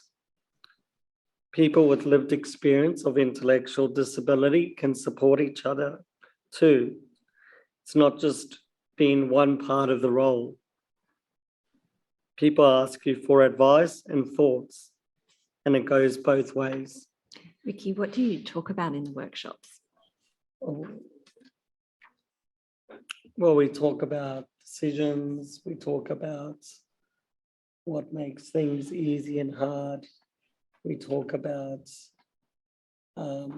things, the barriers that could be involved with their daily lives. Yeah. And the aim is, as you've said, is to get people thinking and talking about decision making and for people to feel more confident. Yeah, and so the topics are similar to the peer group topics. I'm going to draw your attention back to here if you wanted to cover those as well. The one below. Yeah, so we ask people in the workshop for their opinions on different topics. What makes things hard and easy. We ask them a question to prepare. For example, think of a decision you made over the last week. We also ask them what they thought of the session, good and bad. People come to 8 weekly sessions across 2 months. The idea is to make the workshops roll on after the project is finished. So you've just talked about how people with lived experience, which is a term I know you prefer, can and must be leaders in their own lives. We also need governments to take responsibility to drive forward good practice and resource decision-making. And I don't mean for governments to decide or say what types of supported decision-making are allowed, but to help communities work out how to do it well and how to safeguard people's rights to make their own decisions. So, for example, the NDIS and the NDIA Quality Safeguards Commission have roles in promoting and upholding best practice in supported decision-making through appropriately resourced plans, practice standards that uphold the rights of people with disability, ongoing professional development on evidence-based practice, ongoing accountability through quality standards, and ongoing co-production, or we call it co-design, with people with lived experience of disability. The NDIS has an important role here, but we should be aiming for best practice by any provider, government, non-government, any provider of service, wherever private. That could be in giving support for decision-making, or it could be in taking responsibility for reasonable adjustment, which we'll talk about later. And it could also be in understanding the different ways communities do decision-making, for example, with collective or group or individual focus. There will not be just one model of supported decision-making or even 3 models, but they will have a lot of ideas in common. So I know Colleen, Dr. Pearce was just talking about needing a model to move forward. What we might suggest is what we need is the agreed principles, and that is itself, I suppose, a type of model. Agreed ideas about the general principles of good supported decision-making, which are really around people's right to decide and the right to support. And then people need to go out and live it and work out what's best for them. Ricky, there are a lot of assumptions about getting support. Yeah, so when we talk about supported decision-making, people talk about how we all get support. for example, going to see an accountant. But actually, a lot of people with disability don't get support to make decisions. CID has been working in supported decision-making for a few years. I mentioned a conference we ran in September this year. We have also been working with a group, with people in group homes, and now we are running a project called My Rights Matter. The project will help people learn about the rights of people with disability, make new decisions in their life, engage with supports to achieve what they want, become champions of support, learn how to offer support as workers, and run mini projects through microgrants. In the My Rights Matter project, we are giving information and training to people with disability and their supporters in the community. We are going to offer grants and champion leadership supports to organisations wanting to lead in cultural change. And we are leading the systemic advocacy for law change. We think we will make a bigger impact if we do law reform and practice development at the same time. Alexander, you work on the My Rights Matter project as well. Do you want to tell us about your work? At work, we all bring something to the table. I have achieved much more at CID than I would have had I not learned to speak out. I work in the My Rights Matter team and in communications writing, proofreading and posting articles about our messages. Through my work in CID's communications team, I presented a series of our visibility podcasts. We interviewed various people in the creative field who have a disability. We talked to award-winning actors, musicians, and authors.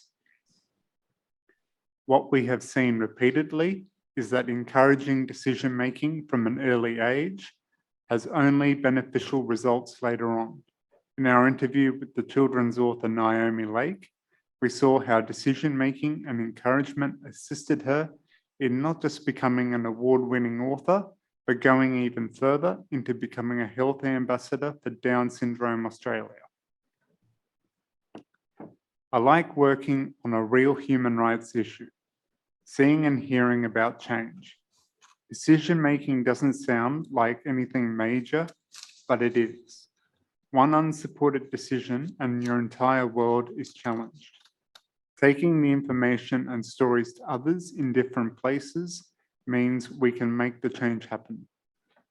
Some leadership advice I would give to others is that you are the boss of your own life. You can be taught to lead and take part in a way that is easy and welcoming to you. You come first.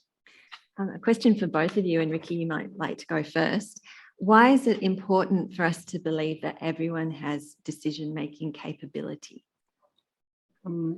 So if you don't believe that everyone has the right to make their own decisions, then it would mean lack of freedom, your lack of choice, and being able to have your own mind and be in part of how you want to be involved in the community. Even if it is limited, we still have the intrinsic human right to make a decision and for that decision to be respected. We've heard a lot at the hearing about capacity. CID thinks we should have a better way of thinking about decision-making capability. We should move away from the traditional idea of capacity assessment of a person to understanding that decision-making capability is made up of a person, supports, and adjustments. And we're interested in some ideas from Canada about how you can use reasonable adjustment, or they call it reasonable accommodation. So that is in line with the social model of disability. If we know that barriers to inclusion and decision-making and other things are created by community and laws, not by disability, then we need to actually do something about those barriers. So to really shift to supported decision-making, we need to see adjustments for people with cognitive disability. A shift needs A shift is needed in law reform, as well as appropriate policy, community education and resourcing. And supported decision-making is not just about an alternative to guardianship. Supporting decision-making capability means reasonable adjustment in lots of areas of life, as Alexander said, starting from a young age and across the lifespan. Ricky, can you say what we mean by adjustments? What are adjustments and why are they important for decision-making? So adjustments means making a change to get a fair result. So they help to meet the needs of a person. An individual adjustment may be using a communication device to say a choice. A bigger system adjustment may be changing a policy to say people have the right to make their own legal decisions with support. Adjustments are important because change in the world around a person helps them make more of their own decisions. People feel good when they lead their own lives. Ricky, what kind of adjustment and support do you get from your team at work? People in my team do things like take notes, make easy read documents like the agenda, reflection sessions with me afterwards. And we do things like all staff do the same online training in easy read. Alexander, why is easy read so important as an adjustment in decision making? We need clear understanding of what things mean. Easy read can really assist. When we understand, we can make an informed decision.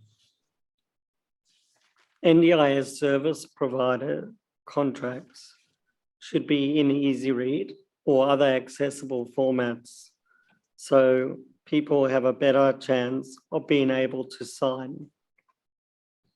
And CID has worked with the Australian Law Reform Commission decision-making principles to create a framework that has language that works better for us, with words like Believe, decide, act, enable. I've already given Ricky and Alexandra a warning here that I'm going to talk for a little bit. Sorry about that. It's going to be me for a couple of minutes. But I'm going to say a few things about the legal situation. And so I'd like to start with a maybe rare positive example about the New South Wales Ageing and Disability Commission, which can receive and respond to allegations of abuse, neglect and exploitation in family and community settings in New South Wales. The Commission asks for the person's consent to investigate an allegation that someone's harming them. As part of this process, they find out the person's will and preference, or they attempt to find out the person's will and preference. And later they report on whether the person's will and preferences were respected or upheld. They're not required by law to do this. They just do it out of good practice. They've made a choice to do it. Guardians can't do the same because the law requires them to follow different principles. CID was involved in the development of the Guardianship Act in the early 80s, and in 1987 it was a big step forward, but it isn't anymore. In 2018, the New South Wales Law Reform Commission recommended a new law to replace the Guardianship Act and new laws around financial administration. I mentioned this in February 2020, and I'll mention it again now because nothing has changed. The New South Wales government hasn't responded to recommendations about amending the Act. They have not promoted alternatives to guardianship, and the New South Wales government has not allowed guardians in New South Wales to make decisions based on people's will and preferences. Can you slow down a bit? Sorry. Thank you. This is because this is a problem for people who might end up losing their decision-making rights just because of a lack of alternative options or good ideas to support families who are unsure of how to help. It's a problem for people who might have guardians now, but might not need them with a bit more support. And it's a problem for people who might always need representative, or what some people call fully supported decision-making, because they rely on other people to observe and interpret their views. It's really important that we develop skill and understanding in how to make decisions based as far as possible on a person's will and preferences, or their likes and dislikes, if that's all that we know. To give another example, the New South Wales Capacity Toolkit, which was produced by the New South Wales Department of Communities and Justice in about 2008, I could be wrong, but around about then, is still about the only guidance from government about decision-making in New South Wales. It has a lot of useful content. It talks about decision-making being decision-specific and things like that. And it now attempts to introduce the idea of supported decision-making, but it is very limited. The department's Disability Inclusion Action Plan 2020 to 2024 says the department intends to review the capacity toolkit and develop supported decision-making resources so they can be implemented across sectors. But no action has been taken. And in fact, the toolkit needs a complete rethink rather than just an update. It's an example of where lack of leadership and action perpetuates a more restrictive and subjective system of capacity assessment and fails to offer substantial alternatives to guardianship. It also means that we're very slow to develop better skills in understanding and responding to risk. Our current system allows organisations in some cases to make or require guardianship or financial management applications due to concerns really that are about risk to the organisation rather than issues for the person. A focus on capacity assessment also slows down the development of skills in fostering self-determination across those same sectors that the Disability Inclusion Action Plan talks about. To nurture someone's self-determination across the lifespan, you need to develop skills, provide opportunities to practice, and build and use supports. Alexander, we need to see people supported to make decisions in all parts of their life. Do you want to say something about your thoughts on young people and how they can be supported in education? In education, the onus is on the staff and not the student. Think about opportunities. Think about where opportunities arise where the person with the disability could be supported to make a decision. Entrust them to have a say in how they want to be treated by or seen by fellow students. For example, even deciding where a tutor group might spend the last day of term. Good support in school builds confidence for decision-making in future. One of my teachers who did provide good support was when they knew me so well that they knew I stood a much better chance at success if she sat in on my speaking exam in the HSC as a reasonable adjustment. They fought the Board of Studies to extreme levels to make this happen, resulting in a higher mark. This demonstrates that supports must be considered in the classroom and across all levels of education. When a person is old enough to make their own decisions, not being consulted can have dire consequences. This is especially important in transitioning to post-school options. The bottom line is that school counsellors, tutor groups, teachers, sports teams, support from other people who know you influence how you experience life. They can help you develop the skills, give you the opportunities to practice leading your own life, and help you build and use the supports and adjustments you need to make more of your own decisions. Ricky, you've also had experiences with inclusive education. Yes, I was part of Uni to Beyond, which gives people the right to education. You can learn subjects and explore university life. I had choice of subjects, whether I wanted to join the lunch events and societies. There was definitely a lot more choice and participation in mainstream classes, which has already been inclusive, which is great. Vicky, getting back to the training that you do, what sorts of things have come up for people in training about decision making? I think people feel they have voiced their own opinion about what choices they want to make in their lives. as well as really thinking about the process of decision making. When we bring up a topic in peer mentor group, like friendships, sometimes the effects of being bullied come back to people. Something we found out is how emotional talking about decision-making can be.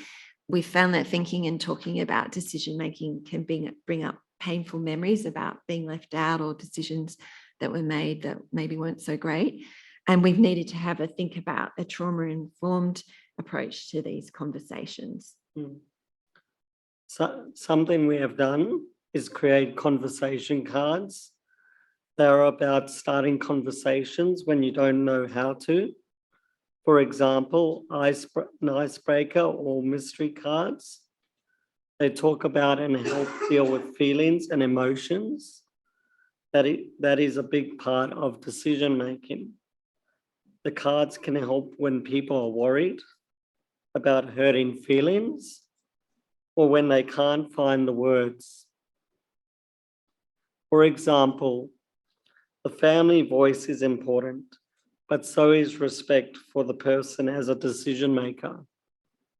A way for service providers to deal with this is to have a discussion at the beginning and maybe acknowledge that not everyone is going to be happy with a decision or outcome. Person's privacy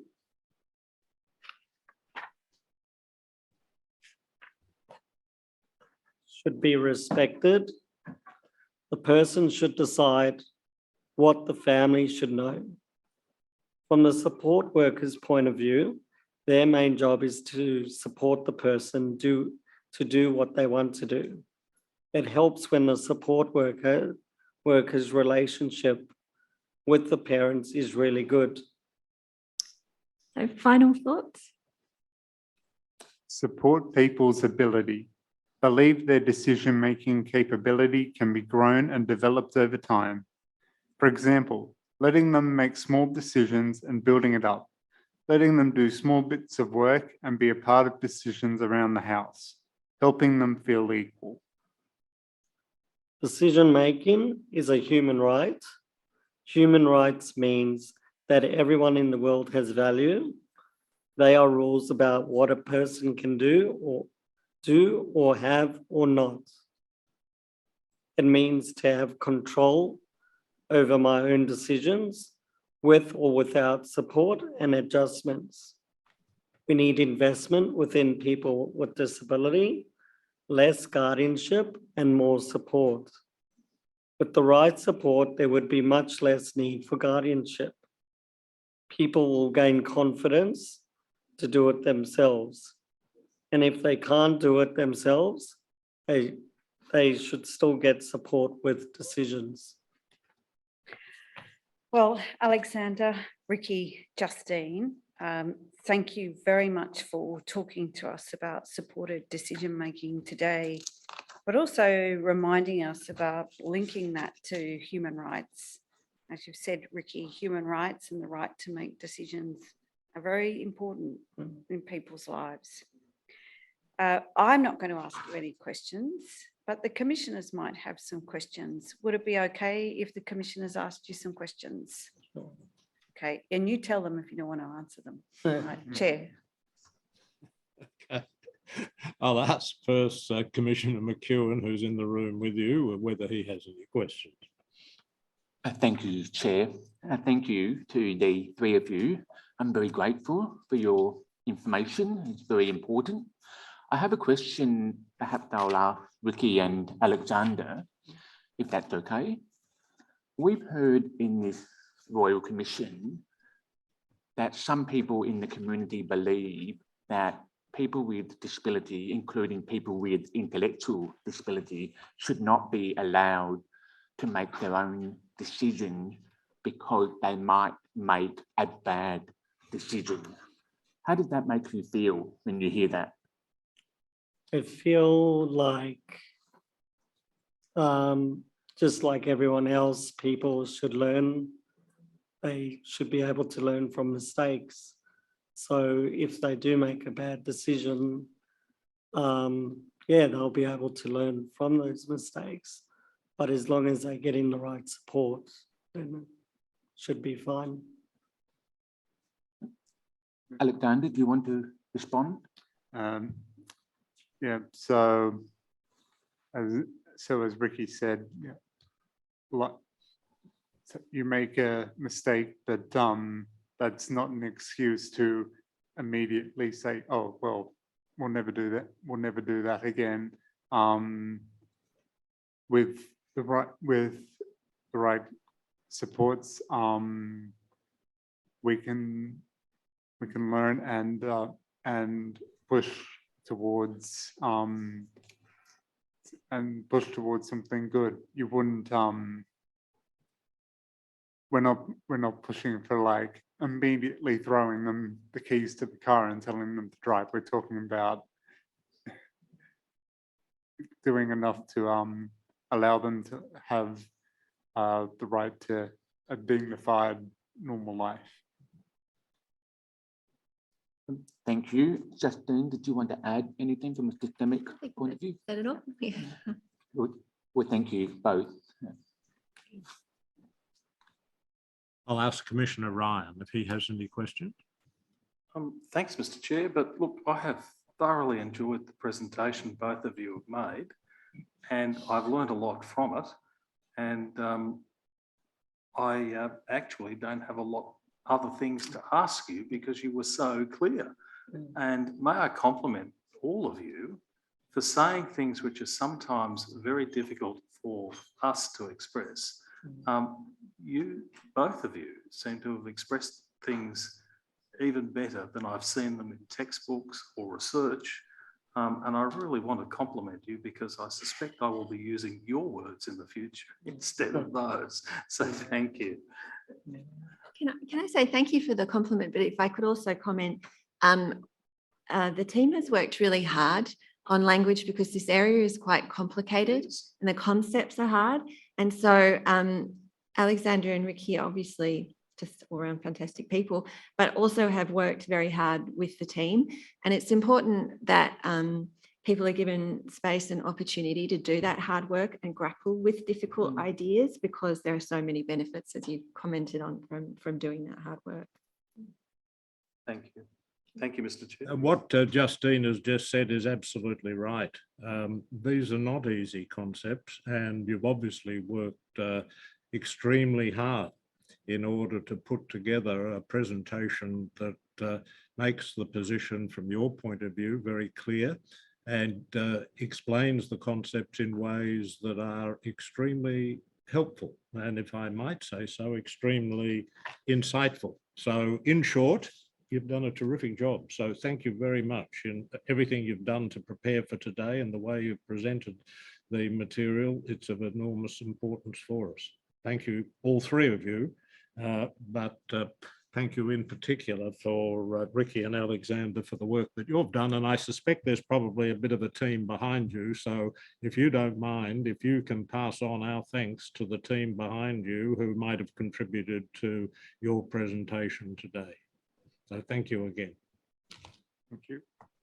Thank you, Chair. So there's two documents that we would like to tender into evidence. It's the CID position statement on support for decision making and the CID position statement on guardianship law reform. If you could take those two documents into evidence and mark them 30.119 and 30.120. And Ms. O'Neill's statement that I referred to earlier is Exhibit 4.2 from Public Hearing 4. So just if anyone wants to read Ms. O'Neill's statement, it's available on the Royal Commission's website. But other than Yes, that, sorry, yeah, the two position statements will be admitted into evidence with the markings that Ms. Eastman has indicated. And as Ms. Eastman has also indicated, there's no need for Ms. O'Neill's statement to be admitted. It's already in evidence before the Commission. and our thanks again to Alexander, to Ricky and Justine for teaching us today more about supported decision making. Thank you very much. So Chair, could we adjourn now till 2:15? Yes, we can do that. So we shall resume at 2:15 Sydney time. So thanks again. The Royal Commission is adjourned.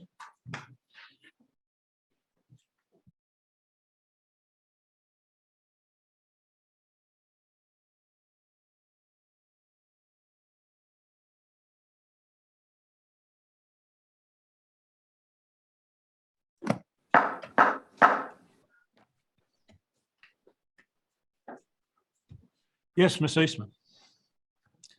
The Royal Commission is in session. Thank you, Chair. We now turn our attention to New South Wales, to the New South Wales Trustee and Guardian. And we'll start with Ms Simpson, but before I introduce Ms Simpson, Commissioners, you will have in the materials for bundle C number 4, it's described as New South Wales Government material. There is a statement prepared by Ms Caroline Cudahy, the CEO of New South Wales Trustee and Guardian, dated the 14th of November 2022. Ms Cudahy is not giving evidence at the hearing this afternoon, but Commissioners, you will see in her statement, if you've got a copy there, that she has provided an overview of the role of the New South Wales Trustee, setting out the relevant legislative source of powers. She sets out some history of the New South Wales Trustee in New South Wales and how that's changed over time. And Commissioners, if you have the statement, you'll see at paragraph 18, she sets out the capacity in which, she sets out when the New South Wales Trustee may be appointed to act in a range of matters. And you'll see there that that includes the preparation of wills, powers of attorney, enduring guardianship appointments, and to carry out related professional services. And this may be a matter that I can raise with Ms Simpson. Sorry, Chair. Yeah. Go ahead. So some of the questions that I want to ask the witnesses this afternoon will follow the approach that I've taken with other jurisdictions. But Ms Cudahy, in her statement, sets out the numbers of people in New South Wales who have a financial manager appointed. And you'll see at paragraph 36 and following some of the numbers. So I think, Ms Simpson, you've got a copy of Ms Cudahy's statement. And if there's any issues arising on some of those numbers, that you can refer to Ms Cudahy's statement, is that right? And to the extent that you're able to answer any questions, particularly on the statistics, those are matters that I can deal with. All right. So just with that introduction, our first witness is Deborah Helen Simpson. And Ms Simpson, you're taking an affirmation? I am. Thank you. Thank you, Chair. Ms Simpson, thank you very much for coming to the Royal Commission to give evidence. We appreciate the assistance you are about to give and have given. If you would be good enough to follow the instructions of the associate who is to your right, she will administer the affirmation to you. Thank you. I will read you the affirmation. At the end, please say yes or I do. Do solemnly and sincerely declare and affirm that the evidence which you shall give will be the truth, the whole truth, and nothing but the truth? I do. Thank you, Ms Simpson. I'll now ask Ms Eastman to ask you some questions. So you are Deborah Helen Simpson.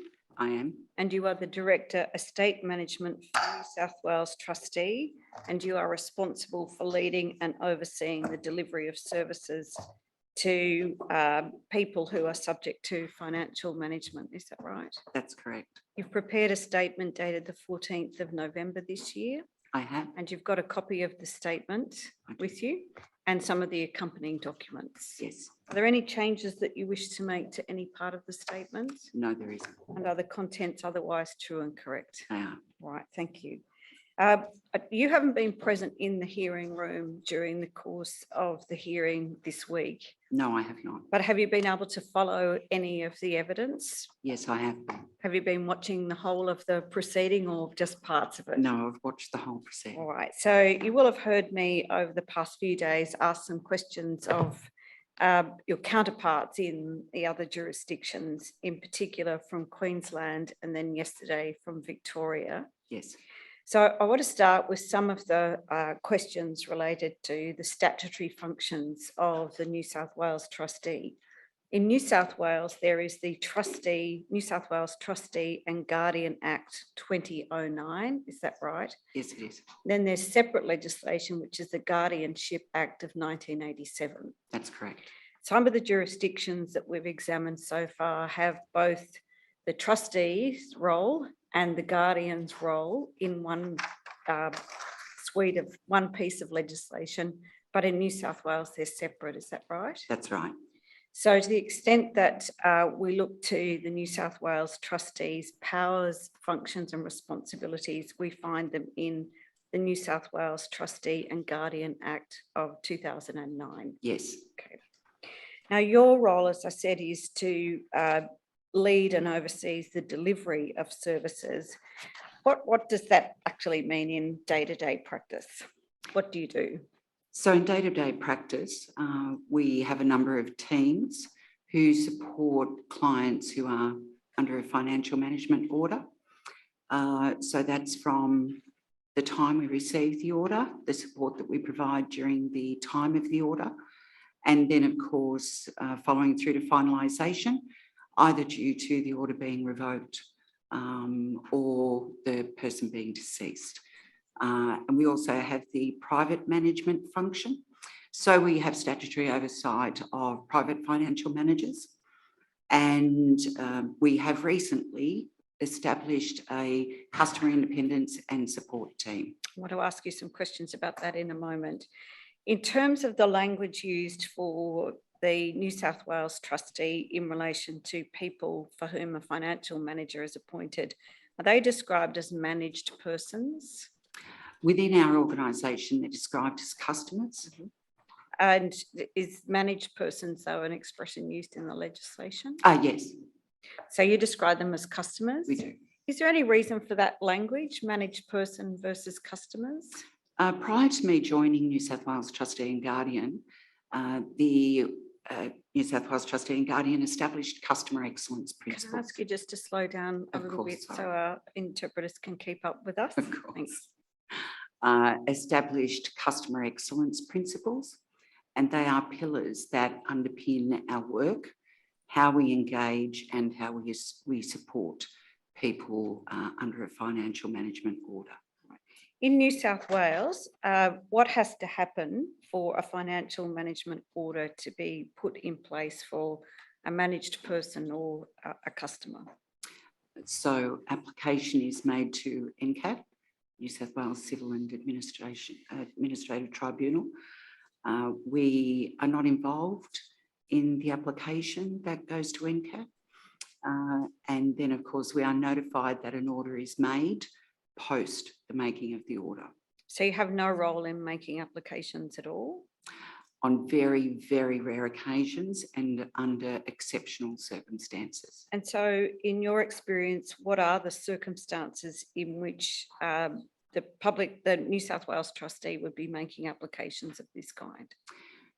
In rare occasions where we may be working in conjunction with the public guardian, and it may be necessary for an application to be submitted to, particularly in circumstances where there may be exploitation, undue influence that we may become aware of. In terms of applications that are not initiated by the New South Wales trustee, for the most part, how are those applications initiated? What might be the source of somebody seeking to have a financial manager appointed?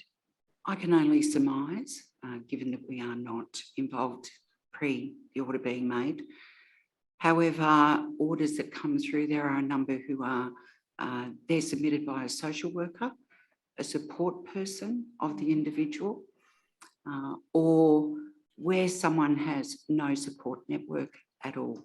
And then, of course, if there is the identification by a support network who does not wish to be a private financial manager, where there may be circumstances of exploitation, undue influence, but also in circumstances with residential aged care facilities where people are losing capacity due to diagnosis of dementia, Alzheimer's and other age-related illnesses. And is the New South Wales trustee the financial manager of last resort? Yes, it is. And in New South Wales, as at the 31st of October this year, New South Wales trustee is appointed financial manager for 12,580 people in New South Wales. That's a figure from Ms. Cudahy's statement. So you're familiar with that? Yes, I am. And in terms of understanding the particular disability that becomes one of the reasons for the triggering of the process for the appointment of the New South Wales trustee, the information provided to the Royal Commission indicates that about 33, so a third, 33% are people who live with psychiatric disability. For your internal purposes, what does psychiatric disability mean, and what would be the nature of people in that cohort? Psychiatric disability is a range of disabilities. It can be due to diagnosis due to substance abuse. It can be episodic mental illnesses, but primarily the psychosocial disabilities. For this cohort of people who are subject to financial administration, will the psychiatric disability for the most part be acute or temporary, or is it your experience that these are lifelong disabilities? During my 3 years at New South Wales Trustee and Guardian and the knowledge I have of our customers, it's a mix of all of those. Okay. In terms of a person who lives with psychiatric disability, and it may be an acute or very sort of short-term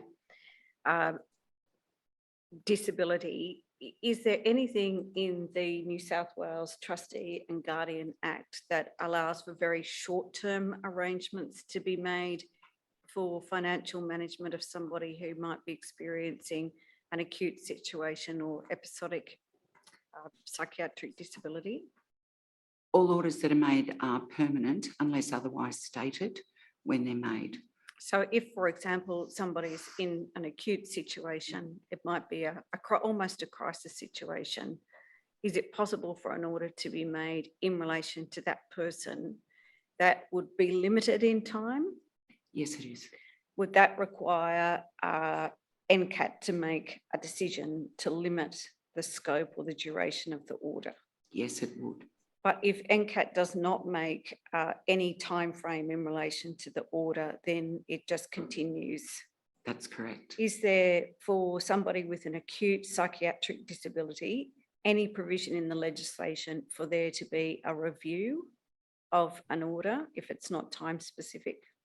They can make application to NCAT to have the order reviewed or revoked.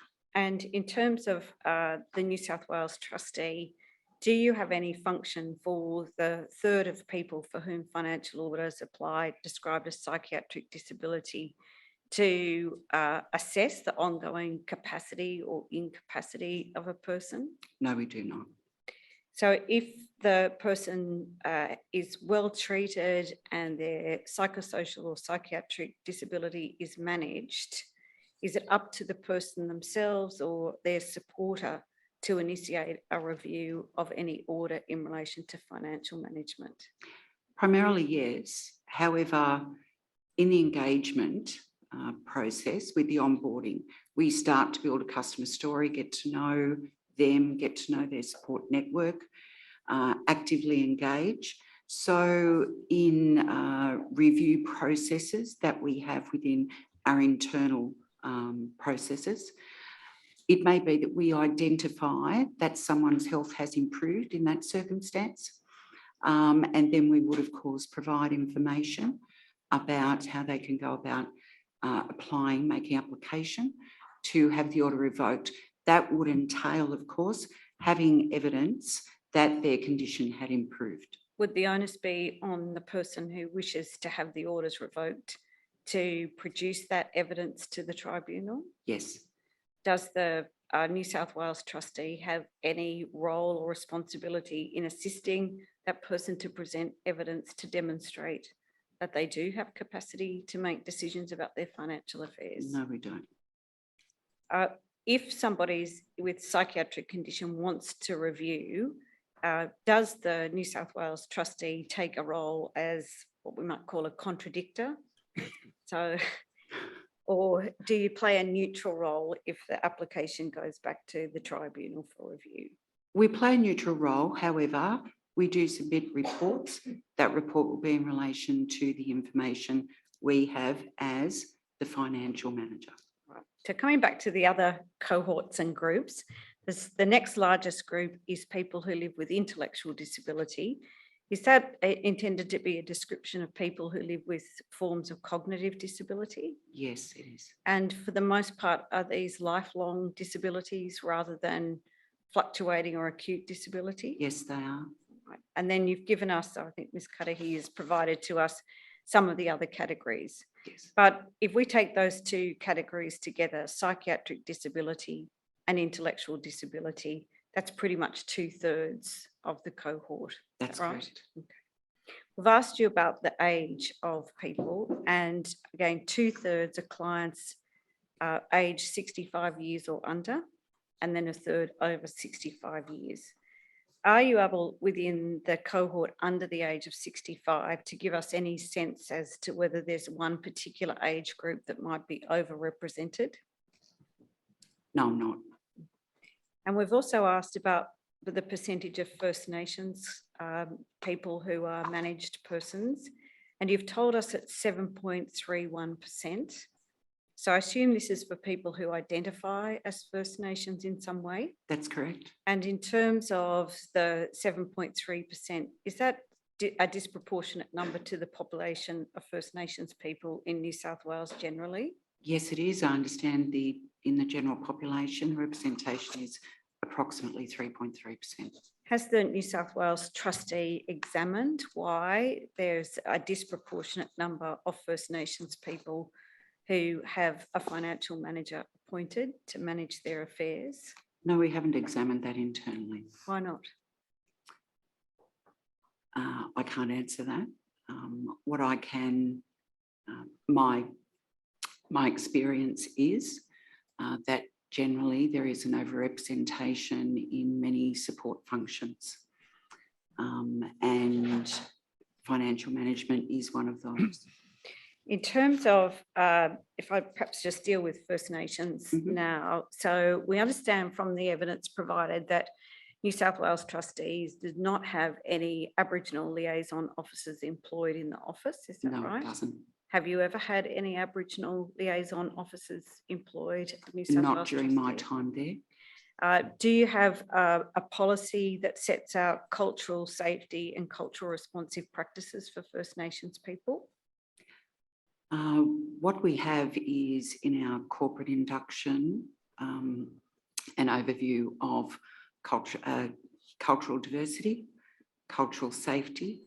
It's not currently specific to First Nations, but the corporate induction is going to include some information and some training that's been identified by the Public Service Commission of New South Wales. That sounds like you're telling me that there's training when somebody starts in the organisation. Yes. But my question was directed to whether you've got a policy that sets out a policy in relation to cultural safety and culturally responsive approaches to working with First Nations clients. It's not specific to First Nations clients. We work on an individualised approach with all of our customers who come in the door. Part of learning about each and every individual includes their culture, their preferred method of communication, who they identify as their support network, how they wish us to support them, who they wish to include in conversations, what is important to them in their lives.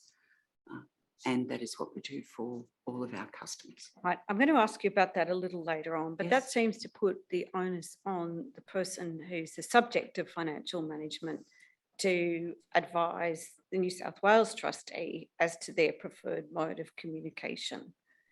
I'm interested in what steps done before that to make sure that asking those questions or finding out that information is done in a culturally safe and culturally responsive way.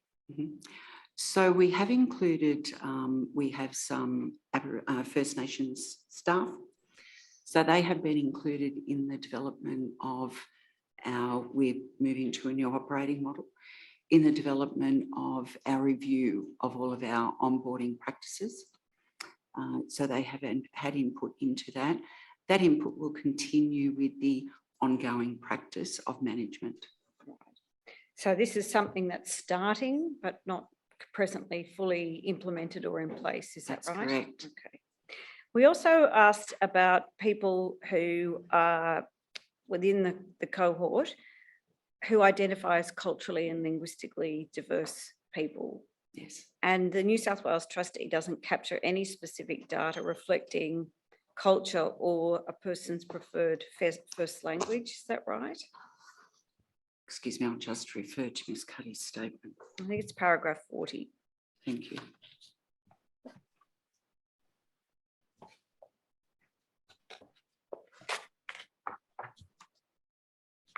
So we do identify the primary language. Right. What do you mean by primary language? So preferred language or first language? Preferred language. Mm-hmm. And that is how we identify the different backgrounds. Is there any identification by a person's country of birth? Yes, there is. And I think Ms. Cudahy sets out a long list of different countries there. That's correct. And so to the extent that you have any sense of the diversity of people who are subject to financial management orders, you know that from their country of birth. Is that the main thing, not by ancestry generally? It is by country of birth, yes. Okay. Are there any policies or practices within the New South Wales trustee in terms of engaging with people from such a diverse range of backgrounds? You've got a very wide range of people there. We do. Again, we engage, we have a significant number of staff from culturally and linguistically diverse backgrounds. And so, of course, we have input from them in the process. Just looking at the numbers, in some cases, and I'm just looking at Ms. Cudahy's statement with the various tables of the countries in paragraph 41, is that in some cases it might only be one or two people from a particular country. Yes. How do you go about making sure that a person who might be in quite a small minority, say, for example, there's 3 people who identify from Sierra Leone. Yes. What support and what approach would you take for somebody from an African country whose primary language, as you describe it, may not be English? What would be the approach taken to support a person? So we would engage interpreters, which there is no fee for our customers who require an interpreter. And as part of that engagement with the interpreter, we would then have the customer identify who are the important people who they wish to support them when we are working with them, to ensure that it is understood where there are cultural differences, where there are language differences. It may be, for example, that they would prefer to have a client service officer of the same gender. So those really important elements that are important to work with individuals. All right. So then we asked about the number of people who are also NDIS participants, and that's 44% of clients. Mr. Eastman, sorry, before you go on, I just have a question going back to paragraph 40, Ms. Simpson. In that list, under English, you've got non-verbal. I'm curious to know why is the cohort of people who are non-verbal included in when when you're talking about culturally and linguistically diverse. Could you explain to me the rationale why non-verbal is included in that? I'm sorry, I can't, but I'm happy to go back and then we can submit. Thank you. Just while I'm on that topic, these tables, and Commissioner McEwen's drawn your attention to paragraph 40, is that you also include Auslan speakers in that list. Is that right? Yes. And so 11% of customers, is that right, are people who are Auslan speakers as a first language? I'm sorry, in which table? Or is that 1.1%? Which table are you referring? Page 10. Yes. Paragraph 40. And you'll see there's the number of clients. So English is the first language. So Yes. I think it must be less than 1%. Is that right? For non-verbal? Yeah. No, further down the list to Auslan. Oh, I'm sorry, I can see that now. Yes, it's Yeah, 0.11%. So just under, so 1%, 14 out of the total. Correct. Okay. Right, so I think I was on the NDIS. Yes. And 44% of clients are NDIS participants. They report to be, yes. And in terms of the New South Wales trustees' role in relation to any NDIS issues, do we understand that for the most part, you have nothing to do with the NDIS other than, I think, as you say, some transport matters? That's Can you correct. explain why you would have something to do with transport, but not to do with anything else relevant to a person who may be under financial management, but also an NDIS participant? Yes. So as financial managers, we manage income and assets. The NDIS funding is not considered to be income. What we do is transport funding. Some of our customers do manage their transport funding. The others, we manage it for them, and that is our engagement when we receive invoices for payment. So we've heard earlier this week that particularly for Victoria, that there are some real challenges in the Victorian trustee discharging its duty for some of its customers who are also NDIS participants. Yes. But New South Wales has not had those challenges. There are challenges. What are the challenges? Similar to Victoria, some of our customers who receive NDIS funding will provide us with their plan. Others don't. We will engage, and the purpose of that is so that we are developing budgets when we're looking at expenditure to try and protect the financial assets of the customers so they're not spending their own funds where they may be eligible for additional NDIS funding. Where that is the case and where we have contact details of a support coordinator or the support network, what we will then do is notify them that there may be other funding that our customer can access from the NDIS. Does the fact that a person is an NDIS participant create additional complexity for the person themselves if they are engaging with the New South Wales trustee, but also engaging with the NDIS? Yes, it can. And is there any guidance or material that are provided to NDIS participants to assist them understand the interrelationship between the NDIS and the extent to which the New South Wales trustee is managing their financial arrangements?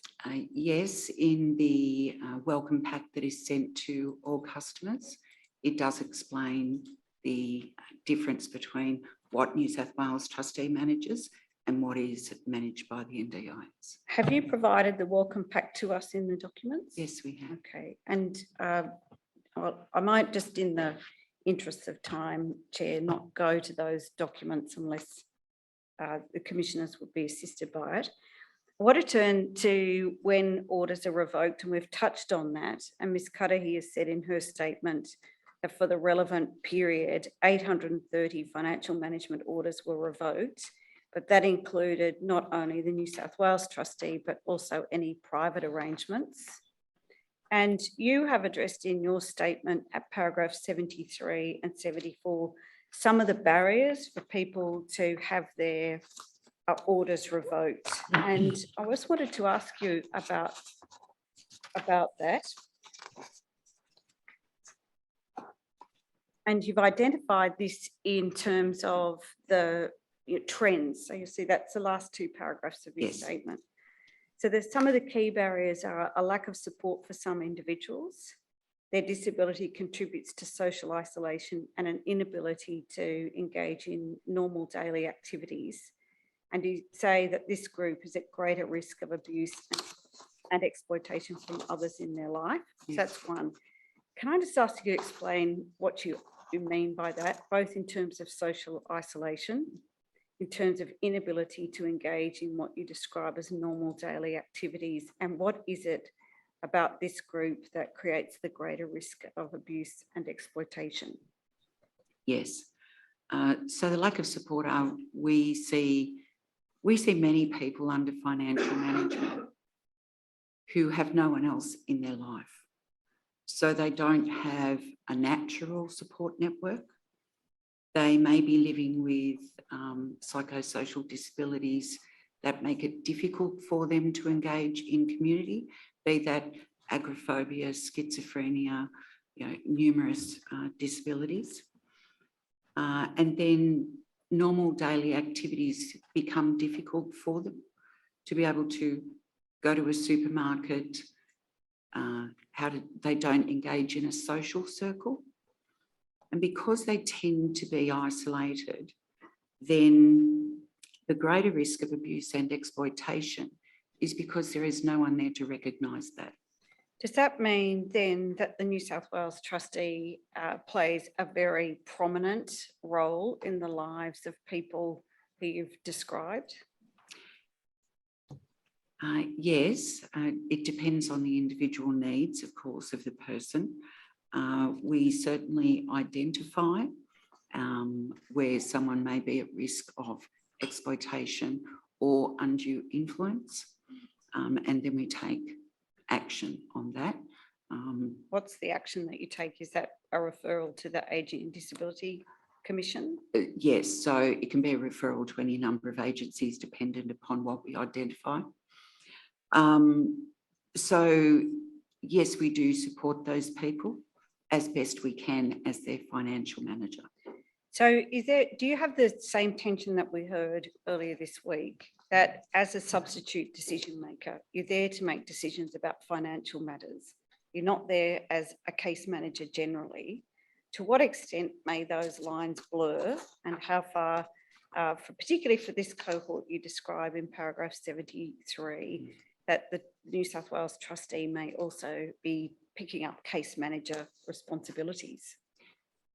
There are significant tensions between our statutory role and then the role of supporting people to ensure their safety, their engagement.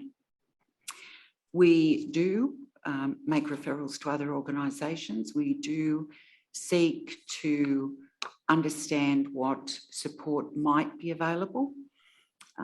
And of course, our staff use their contacts to be able to do that in their local communities where they can. But it is a very difficult tension because we are bound by our statutory authority as financial managers. We also, as you noted, we have over 12,500 customers. to be delivering quality financial management services to those people with the staffing levels that we have is at times difficult. Right. The second area you identified in paragraph 74 is that there appears to be a lack of services providing support in the areas of budgeting and financial counselling, and particularly where a limited support network is in place, the opportunities to practice new skills over an extended period is not available. So this is a barrier to the orders being revoked, is that right? I believe so. And we asked you in the statement what information the office, the New South Wales trustee provides. And I think in various paragraphs, 56, 57, 62, 63 and 69, you've said it's not the function of New South Wales trustee to provide resources to people with disability, people under financial management orders, supporters or stakeholders, or minimising the restriction on the human rights of people under financial management orders. So when we're talking about that tension in the case manager meets substitute decision-making role, would one of the ways of navigating that tension to be providing information to people? But you don't see that as your function at all? New South Wales Trustee and Guardian has, in some of the information that you would have in welcome packs, information in relation to services that can be accessed. Also on our website, we have relevant links through to information. That is the information that we have access to ourselves because we are not the creator of that information or the owner of that information. So in terms of supporting a person to acquire budgeting skills, yes, to have the opportunity of financial counselling, that person would have to look outside New South Wales Trustee for that level of support or skill building, is that right? At the moment, yes. However, we have just created our customer independence and support team. We are in the early stages and it will be operational by approximately March 2023.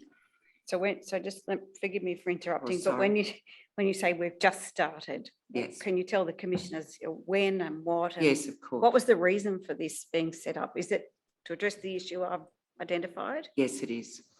Okay. So through a recent enhancement to our funding, one of the things that we identified was the need for us to better support customers where there was eligibility or assessment for a Section 71 grant, which is... Okay, we better deal with Section 71.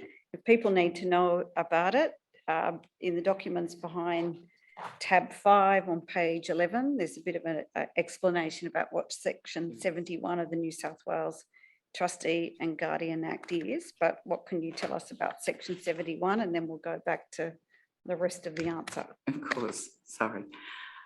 So Section 71, where we are working with a customer and they are telling us that they wish to manage all of their finances or part of their finances. However, the indications are from our contacts with them that they may be able to manage part of their finances. Then a submission is put to the CEO, and the CEO can, under Section 71, grant them the opportunity to manage part of their finances. And those conversations with the person, and again, their support network, which comes back to paragraph 74, and their support network occurs. At the moment, we do not have the team in place, and we are looking at what is the best way that we can support this group of customers.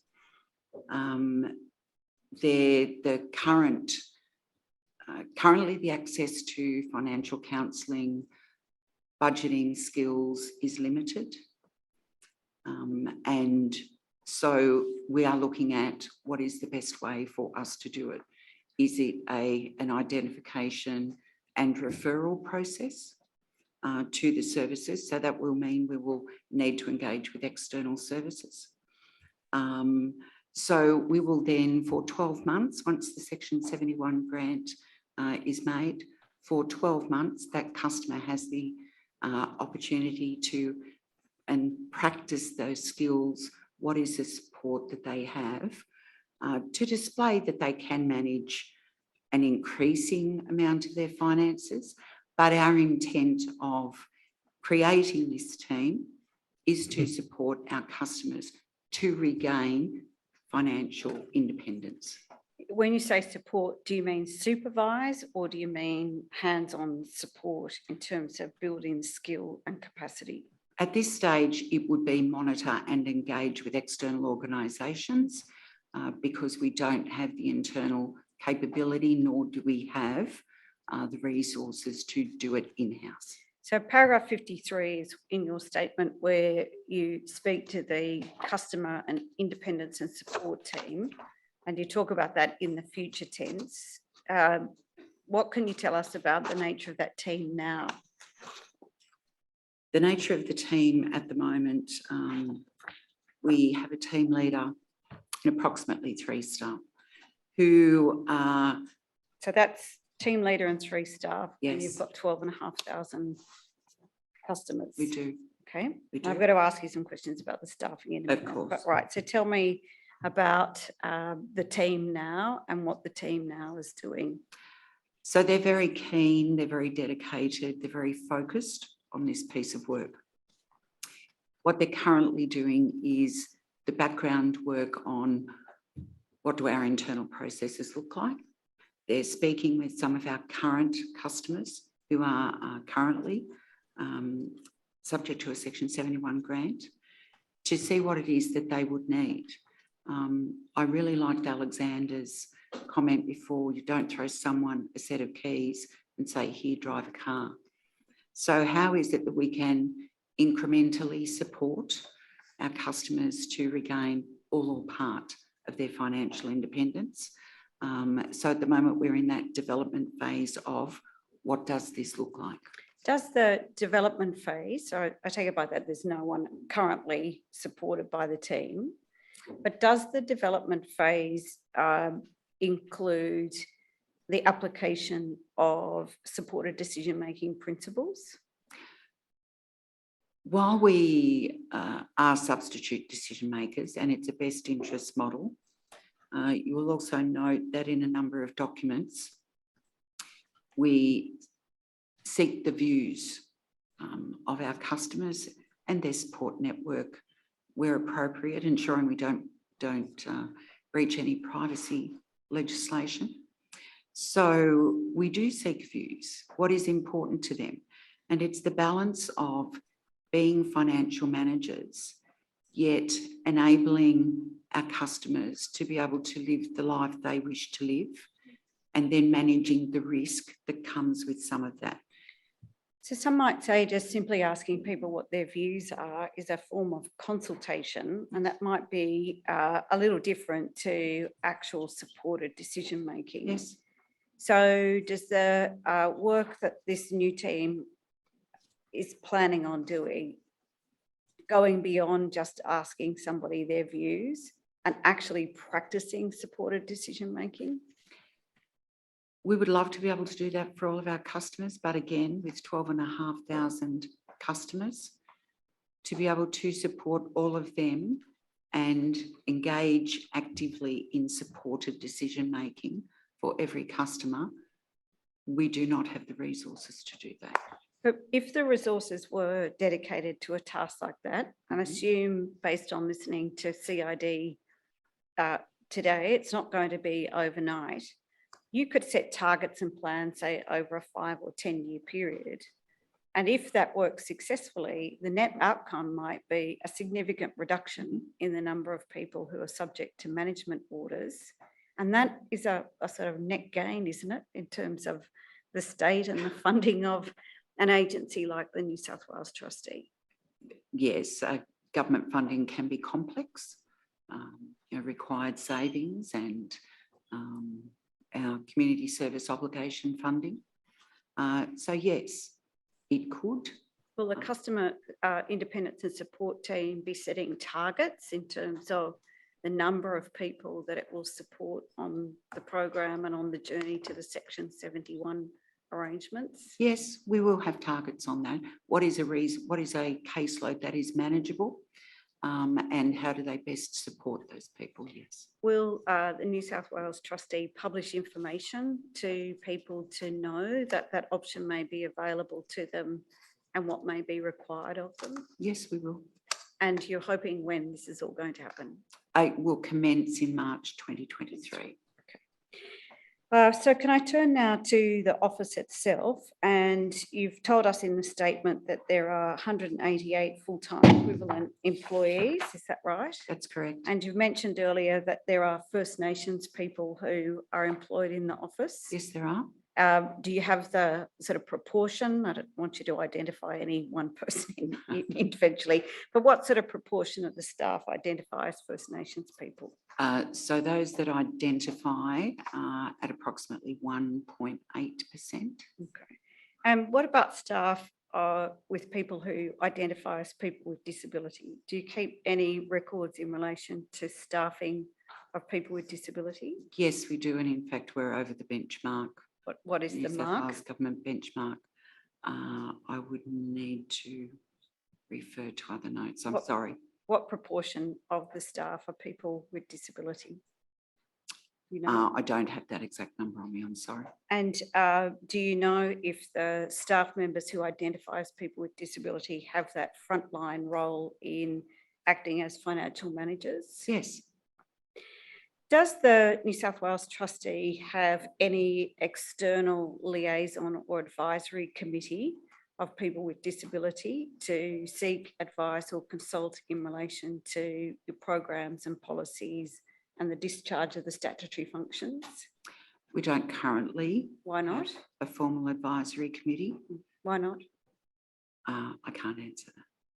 When you say not currently, Yes. Would the Royal Commissioners take from that there may be a proposal to do something to establish a form of consultation with people with disability, be it by way of liaison or advisory committees? Yes, our customer advocacy unit is doing some work on that currently at the moment. And would any part of the work of the customer advocacy unit involve co-design with people with disability in terms of the way information is provided and or the services are delivered? Yes, it will. Some of the other activities we've undertaken, in estate management, we have co-designed and consulted with people with disability around what does their annual statement look like, what are their needs, and that was facilitated by our customer experience division. And we also, I'm sorry, I've just gone blank on that. It's okay, take your time. So can you, you were talking about external. So just any consultation. Yes.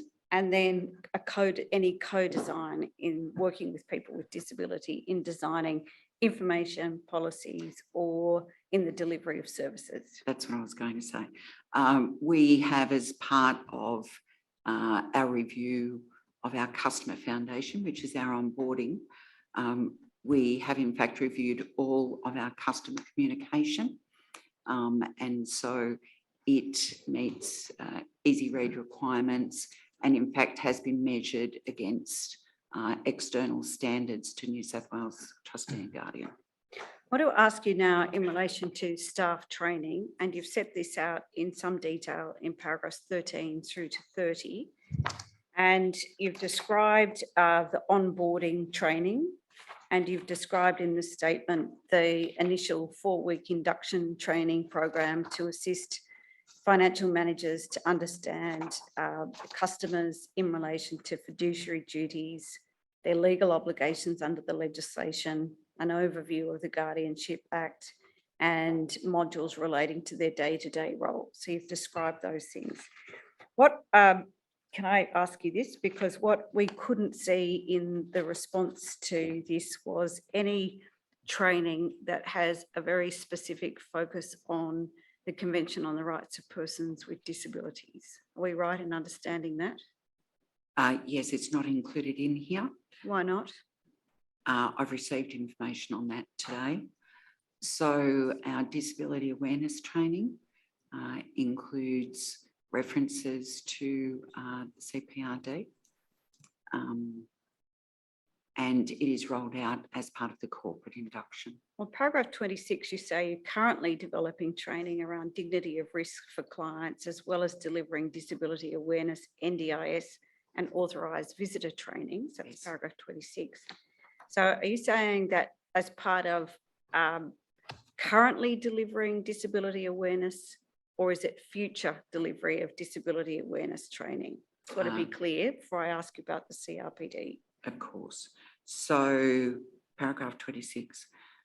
So we are currently considering the dignity of risk. We are delivering all of the other training. So in terms of disability awareness, if that involves the CRPD, is there any reason why you hadn't told us about that in the statement? I wasn't aware at the time. That's delivered by the corporate learning and development. And do you have any knowledge about what exactly is said or done in relation to the CRPD as part of disability awareness training? No, I don't. I don't deliver that training. Does the CRPD have any broader relevance to the work of New South Wales Trustee? I think it has significant relevance to the work that we do. And so if it does have relevance, how do you see that relevance applied in a very practical basis in the statutory functions you discharge and the services that you deliver? So the statutory functions and the services that we deliver, ensuring that our service delivery is inclusive, that we deal with people individually according to what their needs are, and of course ensuring that we don't, as an organisation, discriminate, and that in fact we, where we can, within our limited functions, advocate and ensure that we act consistently. So I'm not sure how that really fits within the CRPD. So can you help me understand what you've just said as relevant to the practical application of the CRPD? Sorry, I've had a mind blank. That's all right. You take your time. Can we come back to that one? Is that okay? One question we also asked you in relation to the training is whether or not any of the training is delivered by people with disability. And you've said in paragraph 29 that the internal staff training resources have not been developed with any targeted consultation with, and we've asked you, people with disability, First Nations people with disability, people with disability from CALD backgrounds, people with disability who identify as LGBTIQA+, advocates of persons under financial management orders, and family members of persons under financial management orders. So identify that sort of large cohort. And the training resources have not been developed with any of those relevant groups or people who identify in that way. Is that right? We do have the person who delivers some of the disability awareness training lives with disability. But we have not actively engaged, no. And you're saying you're proposing to conduct consultation with relevant sectors for the development of future training and education resources. Yes. Can I pin you down a little bit on that? Yes. First, what does it mean and when will that occur? Of course. What does it mean is that we will actively engage with services that are relevant to that training, and part of the development of the customer consultative group is to also utilise that as a tester. And how and when will that be done? I'm not sure. I'm not responsible for that training. Right. Is that something you want to take on notice? And Yes, it let us know? absolutely is. So coming back to the CRPD, Yeah. what I was asking you about is how the CRPD and the rights in the CRPD are, as you've said, relevant to the work that you do, but how ineffectively operationalised? How do they become part of the day-to-day discharge of statutory functions or services that you deliver? I think that starts with a change in the way we have undertaken recruitment in recent times, whereby we are actively seeking to employ people with disability. We have taken a location agnostic approach to our recruitment to ensure that we are employing the best candidates.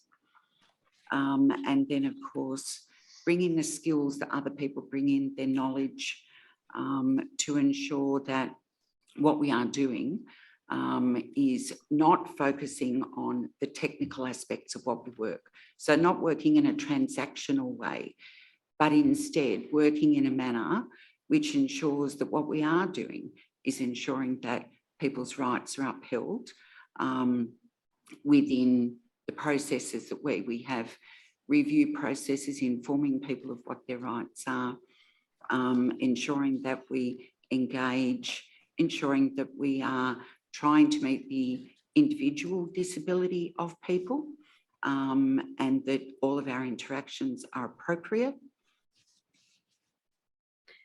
Well, it's one thing to recruit people with disability, but if you're recruiting people who don't live with disability, do you require them to have a solid working knowledge of the CRPD as part of the qualifications to be able to come and work in the organisation? No, we do not. Why not? I don't know. I can't answer that.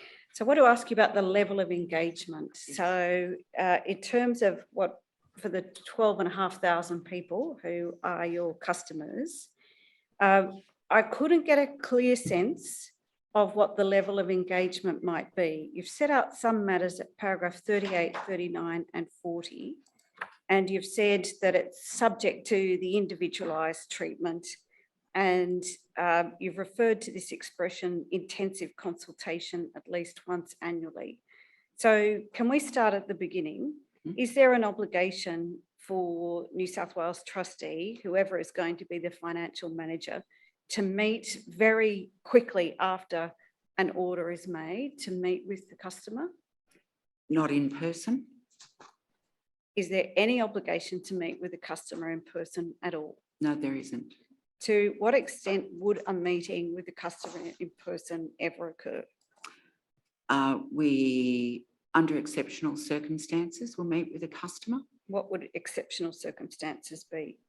It may be that we have a very quick and significant decision to make, or where we are located geographically and can meet with that customer.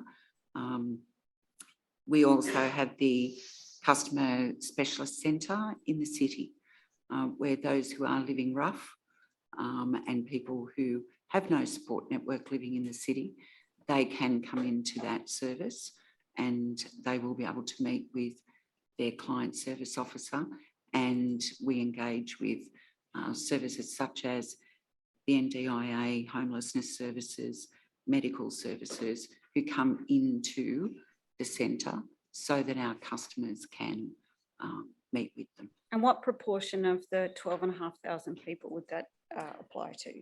There are approximately 280. And for the rest, Yes. if there's no face-to-face communication, what is the usual mode of communication and the frequency of communication? So the mode of communication varies, and of course, again, depending on how the customer wishes us to communicate. We use Teams, FaceTime, mail, telephone, email. So there are different methods of communication.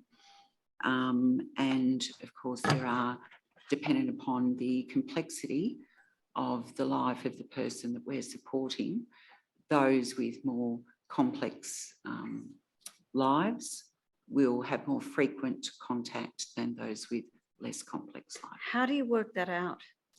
It's difficult. So is there a policy that sets out how you collect the information to work out whether particular clients or customers require more attention than others? How do you do that in practice? We've recently developed a logic around that, and so the data logic, which we are yet to test, and that has been based on number of contacts during the year and the type of contacts during the year, not only with our customer, but with their support network where they have one. We asked you if the New South Wales trustee has any role in identifying a customer who may be at risk of violence, abuse, neglect or exploitation, including financial abuse. And you've said to us that the staff have been provided with in-depth training on how to recognise first and respond, secondly, if they suspect, identify or receive information relating to allegations of violence, abuse, neglect or exploitation of a customer. Yes. So this might have touched upon some of the earlier matters that we spoke about, or I asked you about, with the referrals to the Ageing and Disability Commissioner. But what can you tell us about the nature of the training? When you say in-depth, what does that actually mean?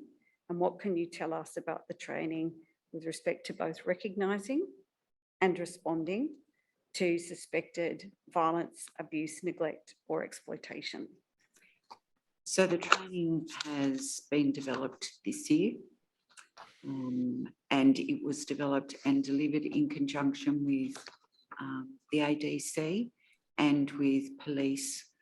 I think it was the aged or the DV liaison officers, who in fact came along and delivered in person. So all customer facing staff in New South Wales Trustee and Guardian have had to attend the training. Was it a one day training or face to face? Yes, 1 day training. And then there are now online modules and recordings available for other staff. That training involved information on how to identify, how to recognise and identify possible abuse. What can you tell us about that? So what I can tell you is there are a number of things, such as we can see if there is a change in spending pattern, for example, with our customers. If they are hesitant to speak when a certain person is around, if they are self-disclosing, if they're not contactable, or if their patterns of contact have changed. So they are indicators that something might not be right. How do the staff do that if they're not seeing people in person, but their only contact with them might be over the phone, or I don't know if you do video links? But yes, we do video links as well. How do you work that out if you haven't got a true and full sense of the person and their circumstances? You can go and visit someone in person, and I'm not suggesting this happens all the time, but you can visit someone in person, and while you may think the circumstance might look okay, it may not. It's really difficult for our staff to be able to identify that. However, being aware of some of the indicators then allows us to look at that person. We can engage an authorised visitor to go out and visit. The other thing we do is, if we know that person is also subject to a guardianship order, is to speak to the guardian, so we can gather more information about the person's circumstances. What about responding to any suspicion that a person might be experiencing violence, abuse, neglect or exploitation? What does the training tell you about the way in which there should be a response, and what does that involve? So there are a number of responses. Of course, if the staff member considers that there is immediate risk then they will go straight to their manager and we can do a report to police. Has that occurred to your knowledge? Yes, yes. But then there are referrals to the ADC. We can make, if there is a suggestion that it could be a service provider that is charging for services that are not being delivered, then of course we go down a different path. Where do you go? We go to the NDI's quality and safeguard to ensure. Is there an MOU or some arrangement between New South Wales Trustee and the NDIS Quality and Safeguards Commission? No, there isn't, but we have met with them. What would be the arrangements? Because would you not be faced with the issue that you've talked about before of disclosing personal and confidential information? We seek permission of the person. If the person does not give permission, then of course we can't provide all of the information. And we're very conscious of not breaching privacy. However, if someone's safety is involved, then we will make sure that they are safe. Do you think it would assist to have a formal MOU so that people for whom you provide services would know in the event that there was a suspicion of violence, abuse, neglect and exploitation, that a report, particularly if it was a service provider, that a report could be made to the NDIS Commission? Yes, an MOU would be beneficial. We have an MOU with the ADC. Right. Wanted to also ask you about authorised visitors, Yes. and you've got a reference to an authorised visitor in paragraph 44. Is this part of the response if there is an allegation of violence, abuse, neglect and exploitation? Yes, it can be. And so where, when and how does that authorised visitor come into operation if there's a suspicion of violence, abuse, neglect or exploitation? So we have a panel of authorised visitors across New South Wales who have been through a selection process and who are noted on the panel. They are in different geographic locations. They are of different cultures and all experienced in working with people with disability.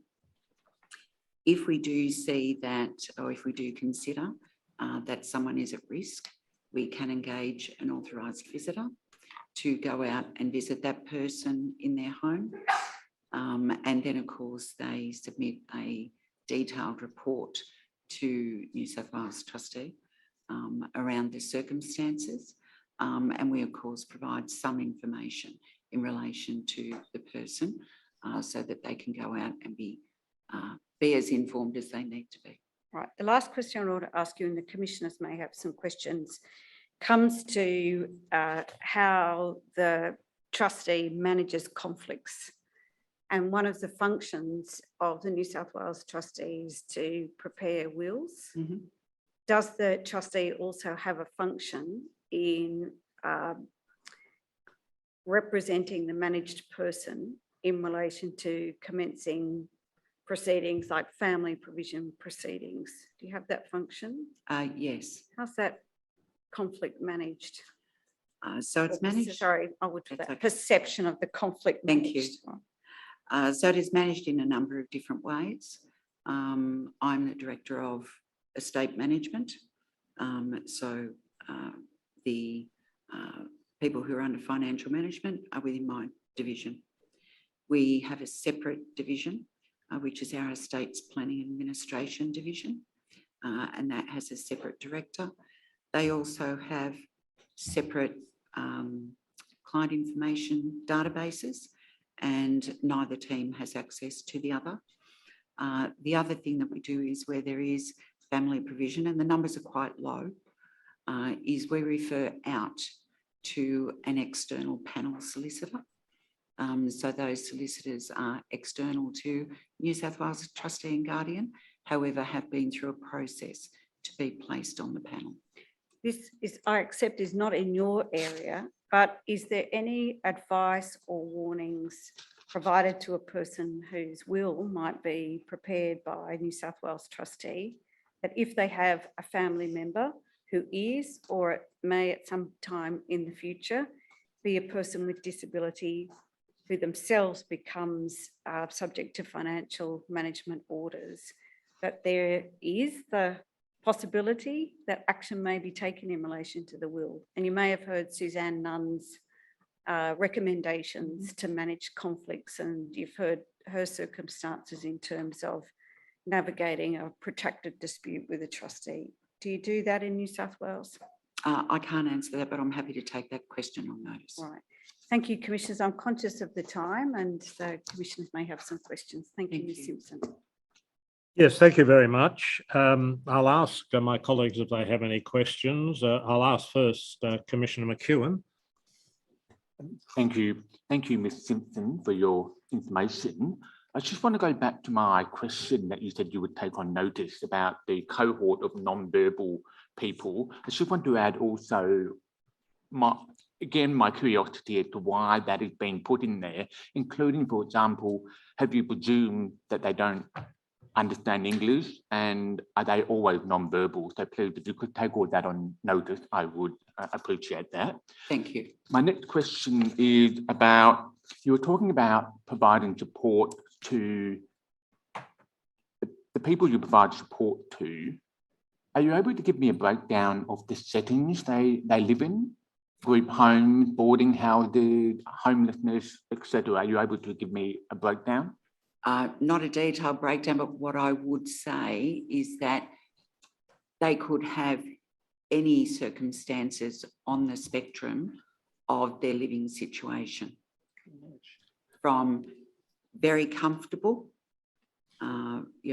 comfortable in their own home, right through to supported independent living, boarding houses, to sleeping rough on the streets.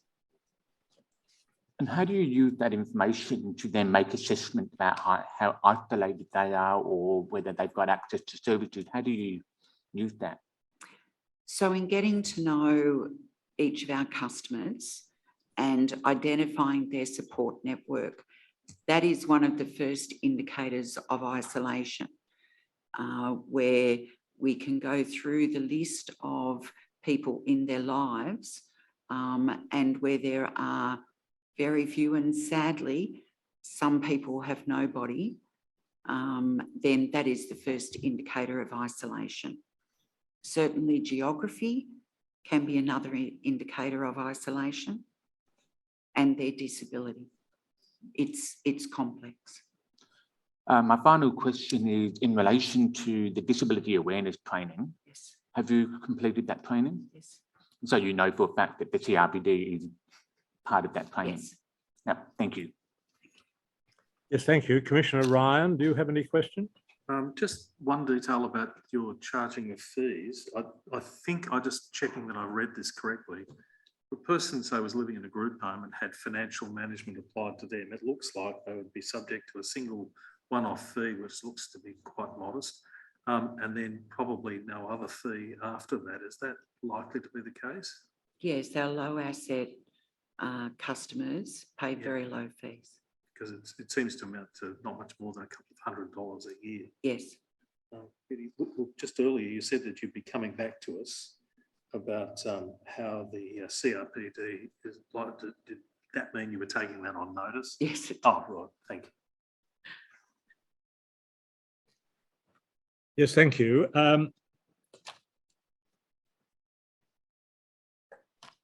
Financial management orders, as I understand it, are made under the Guardianship Act. Is that right? No, they're made under the New South Wales Trustee and Guardian Act. They're made under the... New South Wales Trustee. Sorry, we're talking about financial management orders. Yes. And you say they're made under the Trustee and Guardianship Act? No, Trustee and Guardian Act. Yes, sorry, Chair. We set that out at the beginning. There's two pieces of legislation. Yes, there's one called the Guardianship Act 1987. Yes, and the New South Wales Trustee and Guardian Act 2009. Yes. You say the financial management orders are made under the latter, that is the New South Wales Trustee and Guardian Act 2009. Yes. Why then does Part 3A of the Guardianship Act deal with making of financial management orders and making of review and revocation of financial management orders? I don't have that in front of me, I'm sorry. I think you've got the wrong act. Yes. It's a historic. And when there is an application for a financial management order, I think you were asked what role the trustee plays. What role does the trustee play on an application for financial management order? We don't play a role in the application of a financial management order. And you don't know that under the Act, the trustee is deemed to be a party to any such application? That's right. The trustee is deemed to be a party, yes. Section 3F of the Act. That's correct, Section 3F. We are a party. So However, if you're a party, what do you do? so there are 120 new orders come out of NCAT every month into New South Wales Trustee. In addition to that, there are approximately 140 new private management orders come into the New South Wales Trustee. We do not have the resources to appear with every application. So do you turn up to the hearing? We turn up when we are required.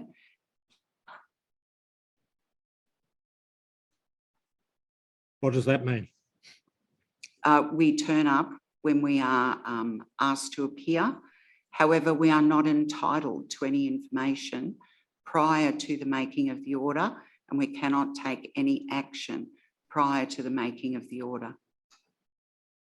If you're a party to the proceedings, you must get the application.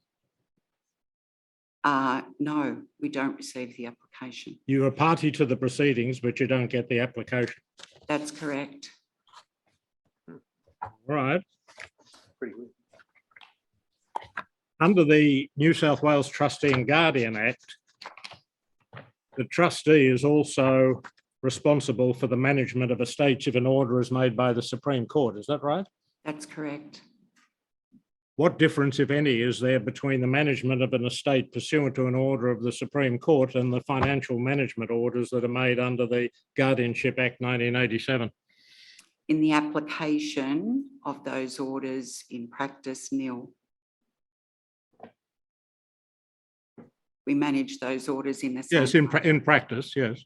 Yes. So they're actually dealt with in the same way. Yes, they are. Yes, all right, thank you. Thank you very much for your evidence and thank you for the statement in writing. We appreciate the assistance you have provided to the Royal Commission. Thank you. Thank you. Chair, the next witness is Megan Osborne. Perhaps if we just have a moment or so to reconstitute the hearing room. And once again, I forgot to invite Ms. Needham to announce her appearance. So perhaps we can do that when Ms. Osborne comes. But if we just have a minute or two, thank you. Certainly. All right, we'll take a short adjournment. The Royal Commission is adjourned.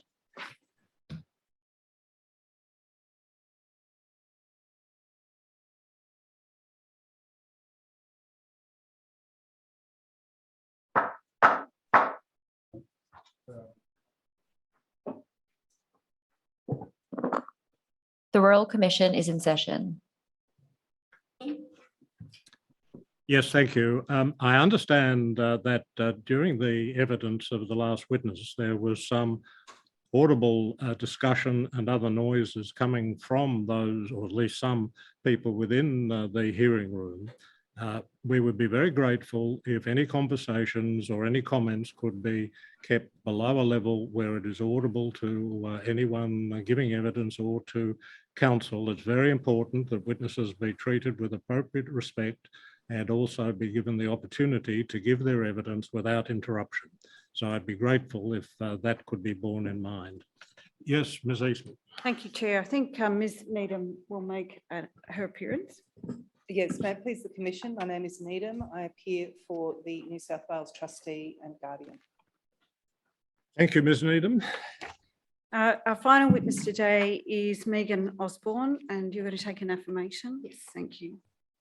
Yes, Ms Osborne, thank you very much. Sorry to keep you waiting to give your evidence, but I'm sure you're familiar enough with the proceedings of the Royal Commission to know that we can't always be precise as far as timing is concerned. We're very grateful for the detailed statement that you have provided and for your willingness to give evidence. If you would be so good as to follow the instructions of the associate who is located to your right, she will administer the affirmation to you. Thank you. I will read you the affirmation. At the end, please say yes or I do. Do solemnly and sincerely declare and affirm that the evidence which you shall give will be the truth, the whole truth, and nothing but the truth. Yes. Thank you, Ms Osborne. Now I'll ask Ms Eastman to ask you some questions. Thank you. So you are Megan Ruth Osborne? Yes. And you prepared a statement dated the 14th of November 2022? Yes. And you've had an opportunity to read the statement? Yes. There's a number of attachments to the statement as well. There is. Are there any amendments to the statement? No. And are its contents true and correct? Yes. So this is, I think, the second or third time that you've appeared before the Royal Commission. And the Royal Commission is aware from your participation in public hearing 11 in the case study concerning Melanie about your role as the New South Wales Public Guardian and about the particular support in relation to Melanie. For this hearing, I want to ask you some questions more generally. And have you been following the Royal Commission's proceedings over the last few days? Yes. And you've heard me ask questions of your comparable counterparts in Western Australia, Queensland, and Victoria. Yes.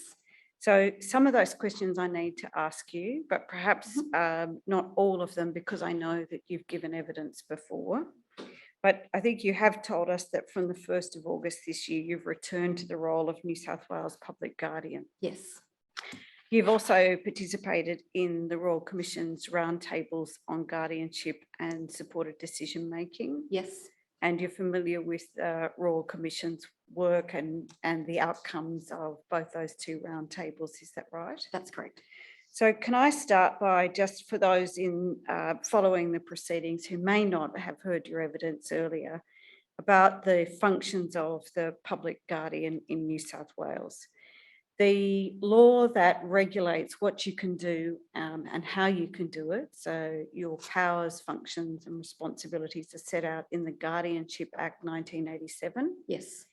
And you are empowered to make applications to the tribunal, is that right? We are. Are you empowered to request review of guardianship orders once they are made? Yes. That the Act in effect makes you the guardian of last resort? Yes. So if there's not another family member or other appropriate person to take on the role of guardian, it may be that the public guardian is appointed, and it's that context you're the last resort. Yes. You may also be appointed as temporary guardian when urgent orders are made. Yes. And you don't, compared to other jurisdictions, have any investigative role, do you? No, we don't. So unlike some of the other jurisdictions that we've heard, that there is a function to investigate whether a guardian might be required, that doesn't exist in New South Wales. No, it doesn't exist for the public guardian, but it's with the New South Wales Ageing and Disability Commissioner. And in terms of that function with the Ageing and Disability Commissioner, is there any interaction between the two agencies where a circumstance arises as to whether a guardian should be appointed and the nature of the investigation? Yes, and that usually occurs where the ADC may do an investigation into someone who may be at risk, and one of the outcomes of that investigation is an application made to NCAT for a guardianship order to be made, and then NCAT determining if the order needs to be made, and an outcome may be that the public guardian is appointed. So as at the 31st of October this year, public guardian was appointed to be the guardian for 3,726 people. That's paragraph 24 of your statement. Yes, that's correct. And in terms of the description used, the Act refers to person under guardianship. Do you have any other expressions that you use to describe people who are persons under guardianship? We would refer to them as represented persons. Represented persons, thank you. And we asked you about the cohorts by reference to disability for guardianship orders to be made. And you've set this out, Commissioners, at paragraph 28 of your statement. And are we right in understanding that a quarter, so I'm just rounding the numbers up a little bit here, but a quarter are people who live with intellectual disability? Yes, that's About a fifth are people who live with schizophrenia? yes, And 15% are people who live with dementia? yes. And then there's a sort of smaller cohort. But you've also got at about 23% people who live with other specific physical and cognitive disabilities. So what can you explain that cohort? So that could be made up with a range of different disabilities, and also the disability that is recorded here would be the main disability for the represented person, but in a lot of cases, the people we represent have multiple disabilities. So really it's capturing the main disability here. The numbers you've given us also indicate that 7% of people who have a guardianship order have no disability recorded. How can that be possible? That's possible through, we may not have been given any clear diagnosis information from when we received that information about the represented person. Can I ask you to slow down Sorry. a little bit? We might not have received the information about the person. There may be an unclear diagnosis. There may be information still coming or reviews still happening to determine what that disability is. Right. We asked you about the breakdown of age between people over 65 and under 65.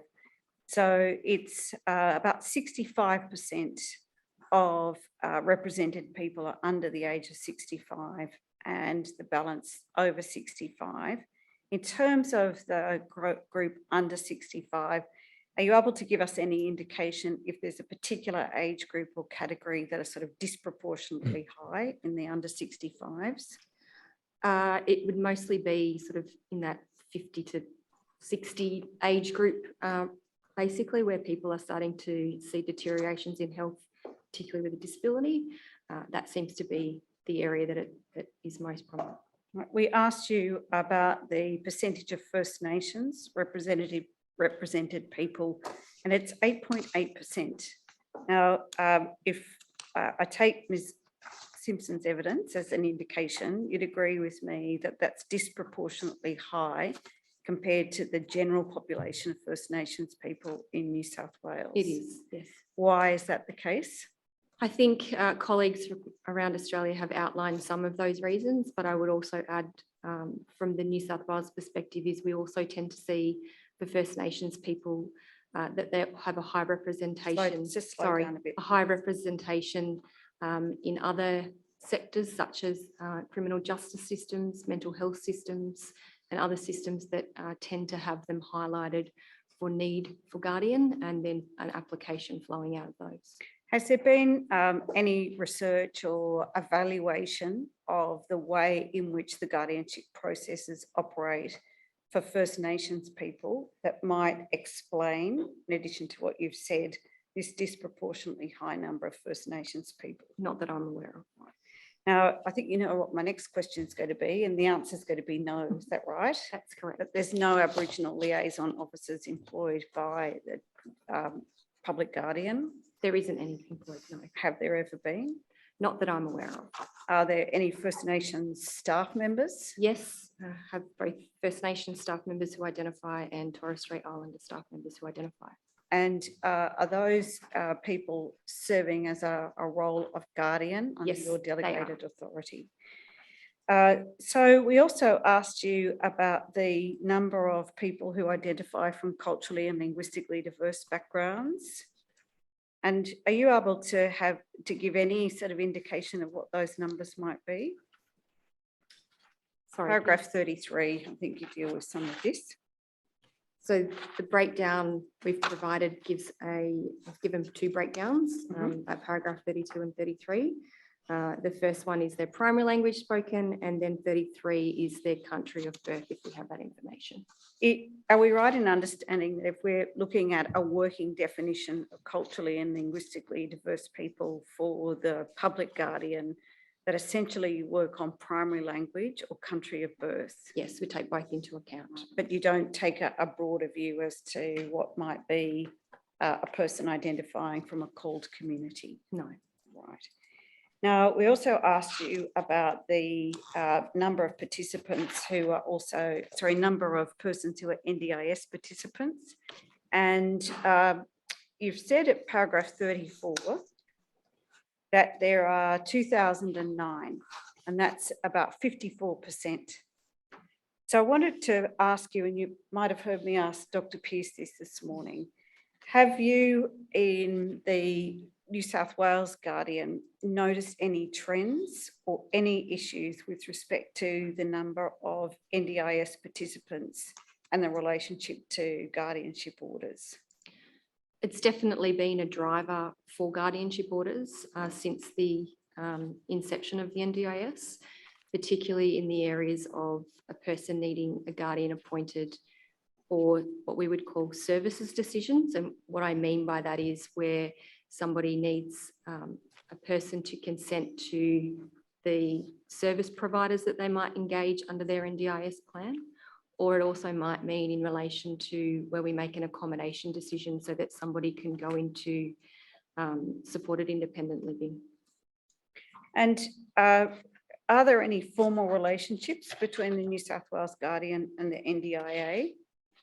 We have regular meetings and we have attempted to engage for an information sharing agreement directly with the agency, but haven't had any success with that at the moment. Right. Can I ask you to look at paragraph 146 of your statement?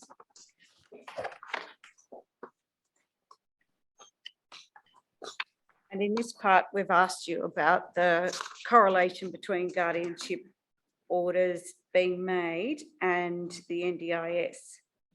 So you've identified there that the NDIS is the single largest sector reform in the way services are provided to people with disability. And then if you go down to paragraph 148, you say that the data indicates a 367% increase in the number of guardianship applications between 2018 and 2022, indicating the NDIS as the primary reason for the application.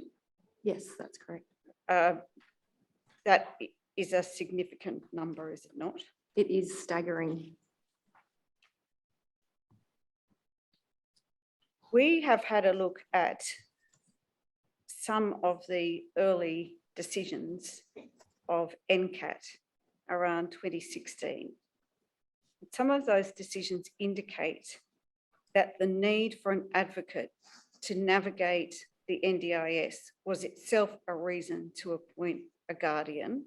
And I'm not asking you to know what those decisions are. So just assume that we've had a close look at some of the decisions in 2016.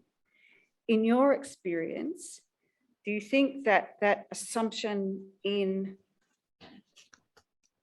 NCAT with respect to decisions to appoint a public guardian still continue to act on the assumption that you need a guardian to engage in the NDIS? Is that something you've come across? I think it's still very much a theme. And it goes to the part of in New South Wales, is there a need for a guardian, which is key to the Guardianship Act? And I can see how that conclusion may be drawn, because it is a difficult sectoral scheme to navigate for anybody, let alone somebody who may not have support or who has a cognitive disability and may not be able to understand what decisions need to happen, the information that they should ask for, and what that they may be entitled to as well. Accepting that the NDIS has as at its heart the concept of choice and control, developing independence, do you not see an absolute contradiction on one hand to meet the objectives of the NDIS, but on the other hand, assumptions being made by tribunals that are authorised to make guardianship or financial management orders, that you need to have a guardian in order to navigate this system. Do you see a contradiction in that? I do. And I also see how that then plays out, that we end up with guardianship orders that go on for much longer than they should. When Dr. Pearce again talked about it this morning, that a guardianship order should be the least restrictive and for the shortest amount of time. That cannot happen when somebody needs to keep consenting to services for someone through the NDIS. And is it essentially about signing legal documents in terms of service agreements, or is it something else? It is about service agreements, but it's also about navigating what might be available to somebody and how they find an accommodation provider. How do they find a service provider for a day program? These are not things that are just easily available to people for them to be able to navigate on their own without significant support. And from the observations I make of my guardians, is significant advocacy goes into supporting people to navigate the NDIS, ensure they have appropriate funding for the services and accommodation that they need. Are the drivers for this very significant increase coming from service providers, or are they coming from people with disability or families or advocates more generally? What can you tell us about that? And I accept you're not in the shoes of NCAT to be able to do this, but given that you may be the end result in terms of an appointment, you know, who's driving this? I think it comes back to the requirements of particular sectors. And so NDIS is not alone. Aged care has the same issues where there's a requirement for someone to consent to a service agreement or an aged care placement. Somebody has to consent, otherwise they're not going to be accepted into those systems. So you can see where the person is already at a disadvantage because somebody requires them to sign or consent to something. And if someone's going to be a lifelong participant in the NDIS and assume they start their NDIS journey as a teenager, for example, is there not a risk that their whole life will be one where a guardian walks with them, makes decisions for them, and at the same time, they're in a system designed to give them choice and control? Is that the likely Unfortunately, risk? yes, unless there can be the informal supports built around that person so that they don't need a formal substitute decision maker to be doing those decisions for them, so that that person can either be supported to make the decision themselves, or we can have families, friends, other people who know the person better step in and help them. Do you think there needs to be some reform? And if this is outside what you can say, please let me know. But do you think there needs to be some reform that with respect to the NDIS and navigating the NDIS as a reason for a guardianship order to be made to be revisited? Yes, and an example would be service agreements. Again, NDIA will say that service agreements are not of their volition, not their doing, and it doesn't matter whether they're signed or not. However, the reality for the person who is a participant is that the provider wants somebody to consent to that and sign it. So you can see where there's a disconnect and how it might be driving guardianship orders unnecessarily. And what would be an alternative model to achieve that reform if that reform is necessary? I think it's been what a lot of people have talked about this week, which is around what are the supports, what are the reasonable adjustments that we can be giving people so that they don't have to find themselves under a guardianship order, so that they can exercise their own autonomy, their own choice and their own control properly through a scheme like NDIS. I want to ask you now about when orders are revoked. So you've got the power under the Guardianship Act to apply to the tribunal for the revocation or review of an order, is that right? That's correct. Are we right in understanding that there's not a fixed time by which a review has to be undertaken? So guardianship orders are set with a statutory review. So what's the statutory? So a statutory review would mean a time limitation. So an order may be made, for example, for 12 months. And before that 12 months is up, it goes back to NCAT for a review. Okay, so we heard this morning, and I'm not asking you to comment on Austin's case at all, but having found out on the day or the day after orders were made, on that very day, she made an application for review. There's no restriction on making an application immediately, is there? No, there's not. And if NCAP makes an order imposing a guardianship arrangement, NCAP might say this order needs to be reviewed in 12 months or 6 months or sometimes in 2 years. Are there any occasions where the order is in place indefinitely? Not that I'm aware of. The guardianship orders in New South Wales are time limited. And is it any part of your functions to inform yourself as to whether or not a review might be necessary prior to the expiration of the order? Is that something that you undertake? Yes, so we definitely can take a guardianship order back to the tribunal for a review before the statutory review period. And we do that where we think that either the person is no longer in need of a guardian, or the functions that we have been appointed with, there may be a function that we are not making decisions, or we think the person can make decisions in that part of their life. So we'd be asking either for a revocation of the order or a variation of the order. To do that, does that require your office to make an assessment of somebody's capacity in relation to decision making? No, not to make an assessment of capacity. What we would take into account, though, is, again, what is the person able to do with reasonable adjustment, support, who else is around them supporting them that might help them make those decisions for themselves. And we asked you about what the barriers might be preventing people under guardianship orders to have the orders revoked. And you've set this out at paragraph 142 and following. I want to just ask you about these barriers and your views about how some of these barriers might be overcome. You've said in paragraph 143, the key barrier preventing the revocation of an order is the ongoing need for decisions to be made in the foreseeable future and the determination that the represented person does not have capacity for making those decisions.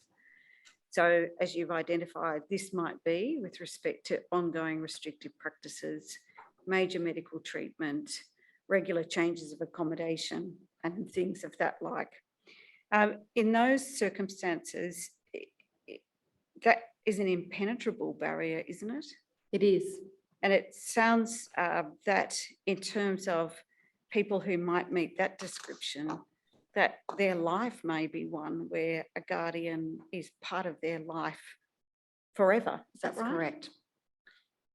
Are there any alternatives that you think may be open for people who may need ongoing substitute decision-making for the whole of their life? I definitely think that the consideration should be given to, are there being enough supports and adjustments given to that person for them to be able to make the decision for themselves? So can I just jump in there before Yes. you get, who is making the adjustments and who is providing the support? Where's and that that's coming exactly probably what a lot of people have been alluding to this week is that available to people already? And from what I have seen, there's not enough of it if it is. So the informal networks that we talk about, there is definitely a lack of those in the community for people to be able to lean on. The work that CID is doing is fantastic, but again, there's only limited resources from CID and other organisations like them. So I think it's around how do we build, I guess, a normalisation of being able to adjust for people where they require it, and then how do you provide information in a way that they can understand it and make their own informed decision, or how can they be supported to make the decision, or have someone who knows them, a family member, a friend, somebody else that they're comfortable with, rather than this formal substitute arrangement. To overcome this key barrier for this cohort, does it require law reform, or does it require a change in practices at a very sort of grassroots level, be it within families or be it with service providers, or just the way in which we design what we do, where we go and how people live their lives? I think it's layered. I think, yes, law reform is a pillar, but law reform in itself won't bring about the change that we would all like to see. It also includes How do we ask people with disability what they want and what would it look like? How do we then support those informal supporters they keep talking about? And how do we change community perception? Just because somebody presents with a disability, what we tend to see a lot of the time is people assume then that they don't have decision-making ability. And they do, but what are we doing about adjusting ourselves and our attitudes and expectations to allow them to be able to do that and have their autonomy? Right. The second barrier is the continuation of family conflict in a matter, with both sides unable to reach consensus on decision-making for the represented person. So in those situations of family conflict, the way in which the conflict is managed is to have a public guardian in. To what extent are you aware of supports for families in conflict around alternative dispute resolution, mediation, other sort of conciliation, some processes that take you away from the formal structures around NCAT? And I accept that for guardianship matters, there seems to be an informality in some senses for NCAT, but we've equally heard this morning from Austin that it's quite an intimidating process. So what is there in New South Wales that supports people in terms of alternative dispute resolutions and assisting families to resolve conflict?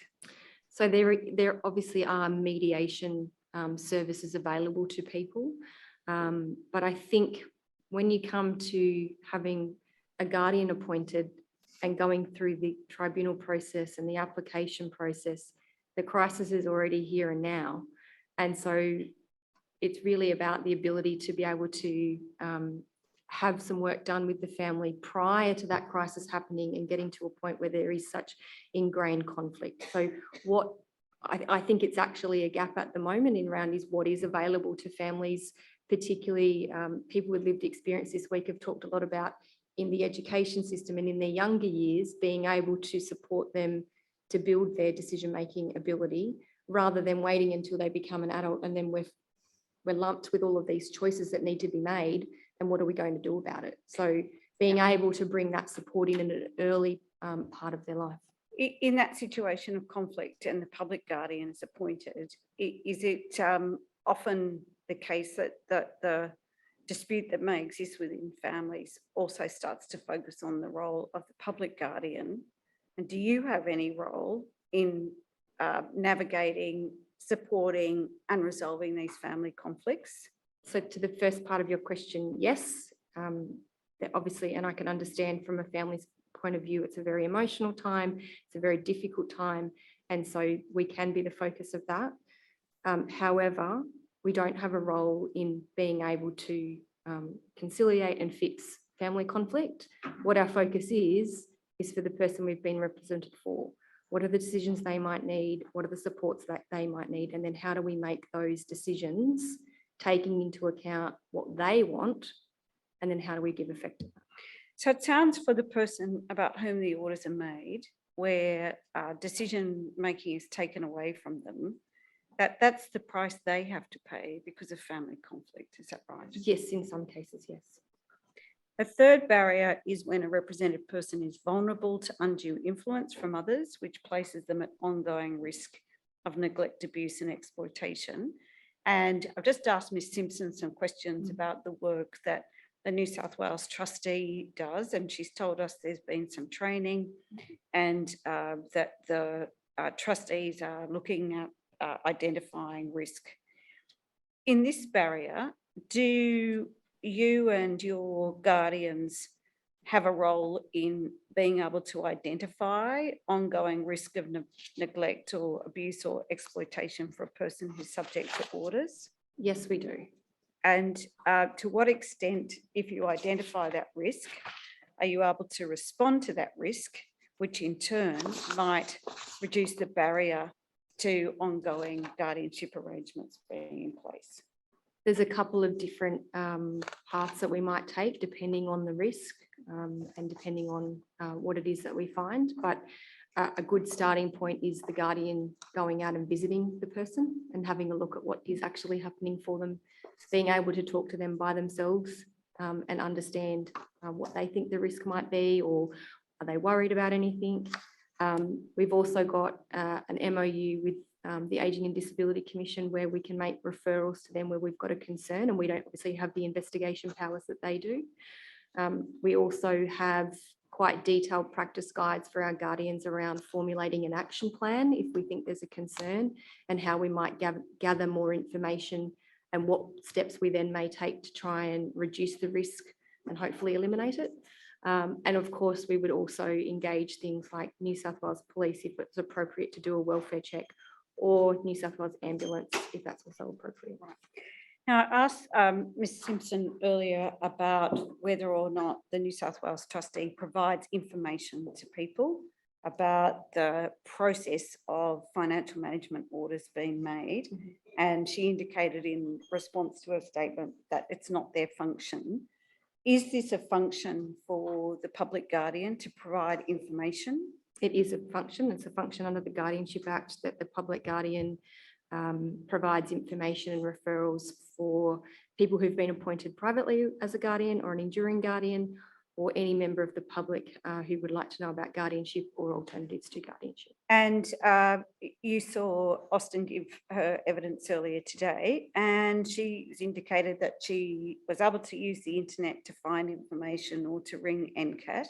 I'm not asking you to comment on her particular circumstances, but she found that information very difficult. And I think her evidence was, it might be fine if you're a solicitor to understand that, but she needed assistance. And she's somebody who's got some health training as well. Have the resources that are available been designed with people who have no legal training, no understanding of these guardianship systems, may have never heard of NCAT or been to these tribunals? Do you think the information is pitched at a level to enable ordinary people to understand what's going on and what to do? I can talk about the information my office provides. So we have a stakeholder engagement team, and within that we have what we call the Guardian Support Unit. That's a dedicated team who are available during the week for anybody to call and ask questions about guardianship, application processes, or anything to do in that space, as well as supported decision-making and alternatives to guardianship.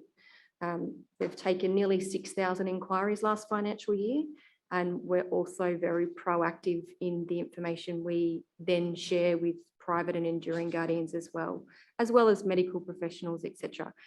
The information that we do have, though, that we make available, we have done that in conjunction with private and enduring guardians, so that we can ensure that the information is fit for purpose for people to understand who aren't inside this system all of the time and know how to navigate it, because it is incredibly hard to navigate.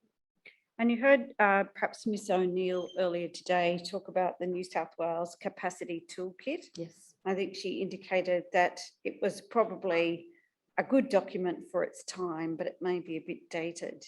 Have you got a view on whether the New South Wales Capacity Toolkit could be updated at all? And if so, what would be the nature of the updates required? I think it needs a significant update, actually needs nearly a restart, including making sure that people with disability are included in the making of that resource, as well as making sure it's pitched at the right people as well. It's not just for people with lived experience, it's also family members, medical professionals, people in the community. It should be a document that can be used widely for people to understand how do you support people. Right. And I know you've provided us a lot of information in the statement, and the commissioners may have some questions. So my last question to you, it's probably a big one though, is your statutory function is to apply a best interests approach. Correct. So you have to meet the obligations under the law. To what extent, in applying a best interest approach, is there any opportunity for the New South Wales Public Guardian to apply supported decision-making principles? And you've heard CID talk about that this morning, but it's been an issue that the commissioners have considered during the course of the week.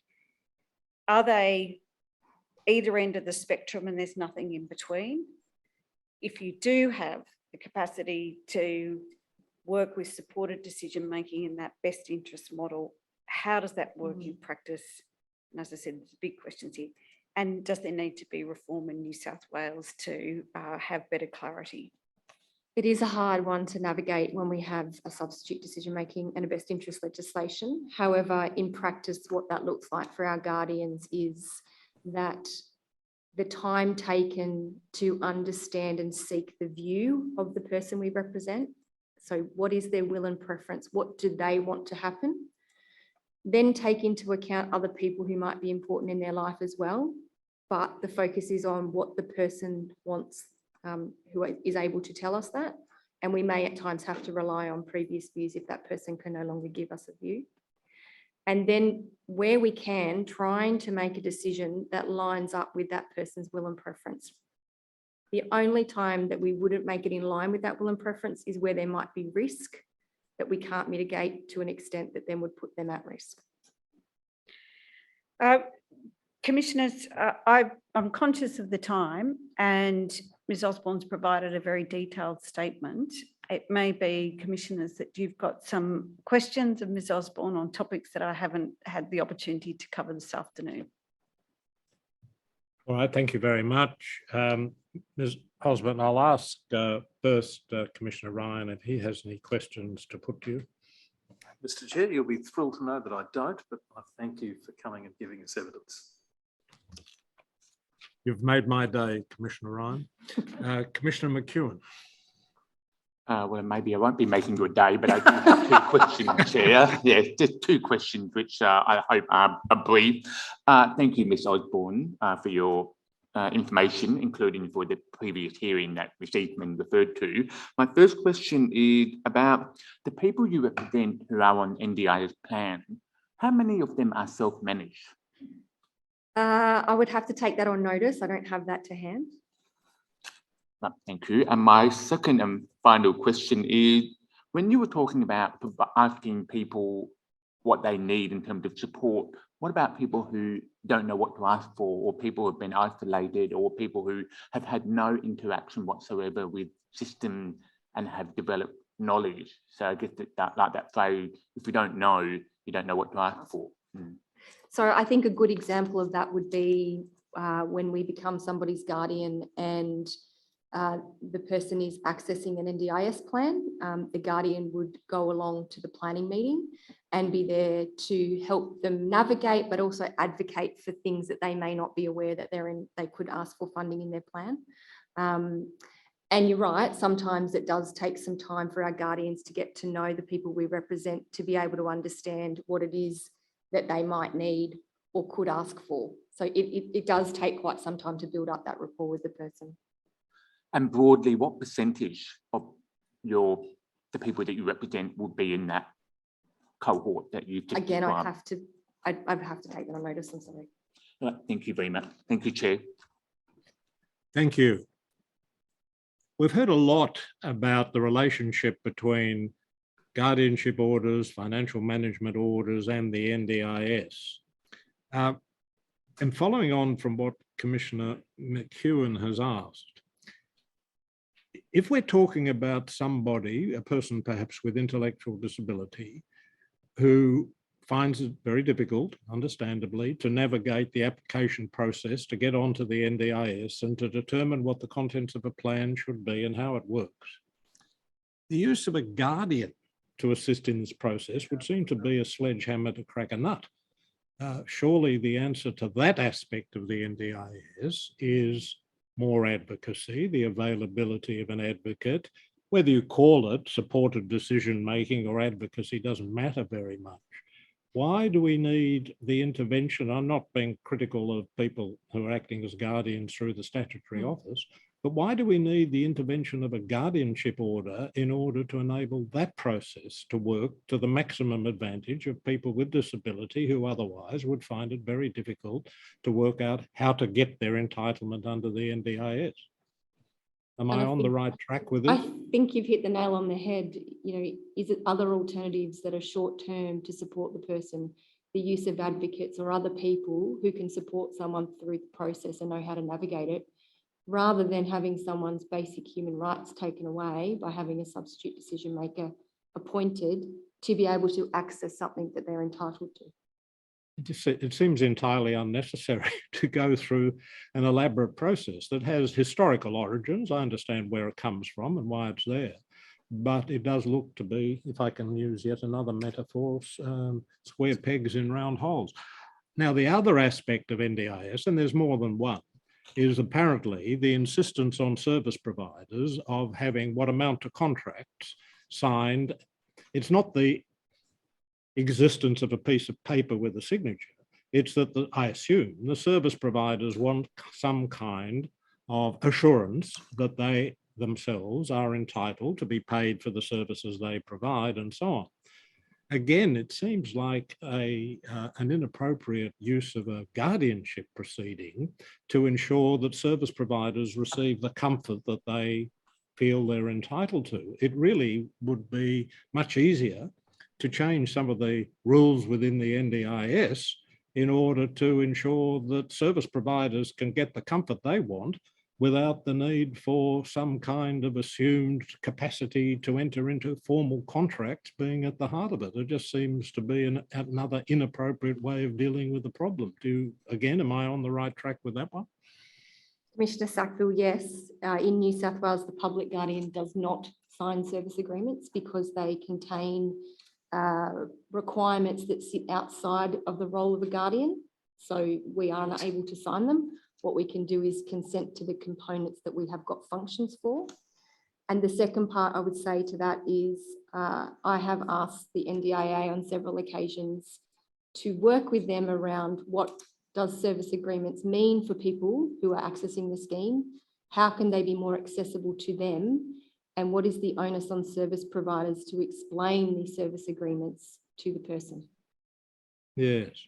All right. The last thing I wanted to put was, what do you see as the rationale for the distinction between guardianship orders and financial management orders? Why do we have two separate statutory regimes dealing with these matters when, on one view, financial management orders are just a subset of guardianship?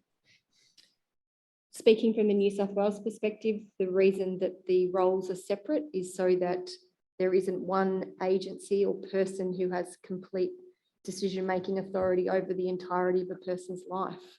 What I do as the public guardian is completely separate to the New South Wales trustee. And we make decisions, as I would keep saying, for the person we represent, not to appease the New South Wales trustee or another party.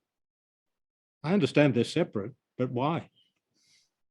To keep the separation of authority for decision-making, making sure that that person doesn't have the same entity making all decisions in their life. I think there is a friction and a tension between having an agency who makes financial decisions and also lifestyle decisions. So which one wins out? If there's an accommodation that the person really wants to live in, but it's going to cost more, which one's going to win out? The financial aspect or what the person wants? So if there's a guardianship order plus a financial management order, then the person subject to these orders has two separate agencies within the one statutory body to make the relevant decisions. Yes, that's correct. All right. Thank you very much for your evidence again and your assistance to the Commission. Once again, we appreciate the advice and information you have provided to us. It is, as always, very helpful. Thank you very much. Thank you, Ms Osborne. That concludes Ms Osborne's evidence. Chair, if I could just tender all of the New South Wales material in one block. If you could receive into evidence the 3 statements and a range of accompanying material, together with some responses that the Royal Commission has received from the New South Wales Civil and Administrative Tribunal, and mark those documents starting with Exhibit 30.121 through to 30.174.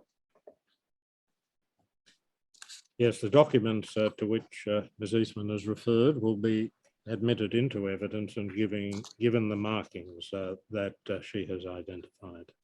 And Thank you. Does that mean we That- adjourn until 10 a.m. tomorrow? that concludes the evidence today to adjourn until 10, and tomorrow will be a shorter day. We have 3 witnesses. We have a witness appearing for the Older Persons Advocacy Network, and then we have 2 witnesses appearing for the NDIA. So tomorrow will be a shorter day for a range of reasons, including some issues related to the activities here at Homebush. So I hope that we should be able to finish before lunch tomorrow, all being well. Right. I understand that 6,000 students are going to descend onto Homebush in order to perform.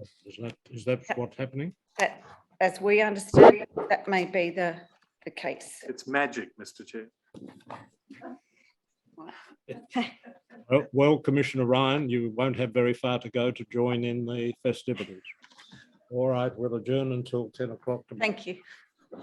The Royal Commission is adjourned.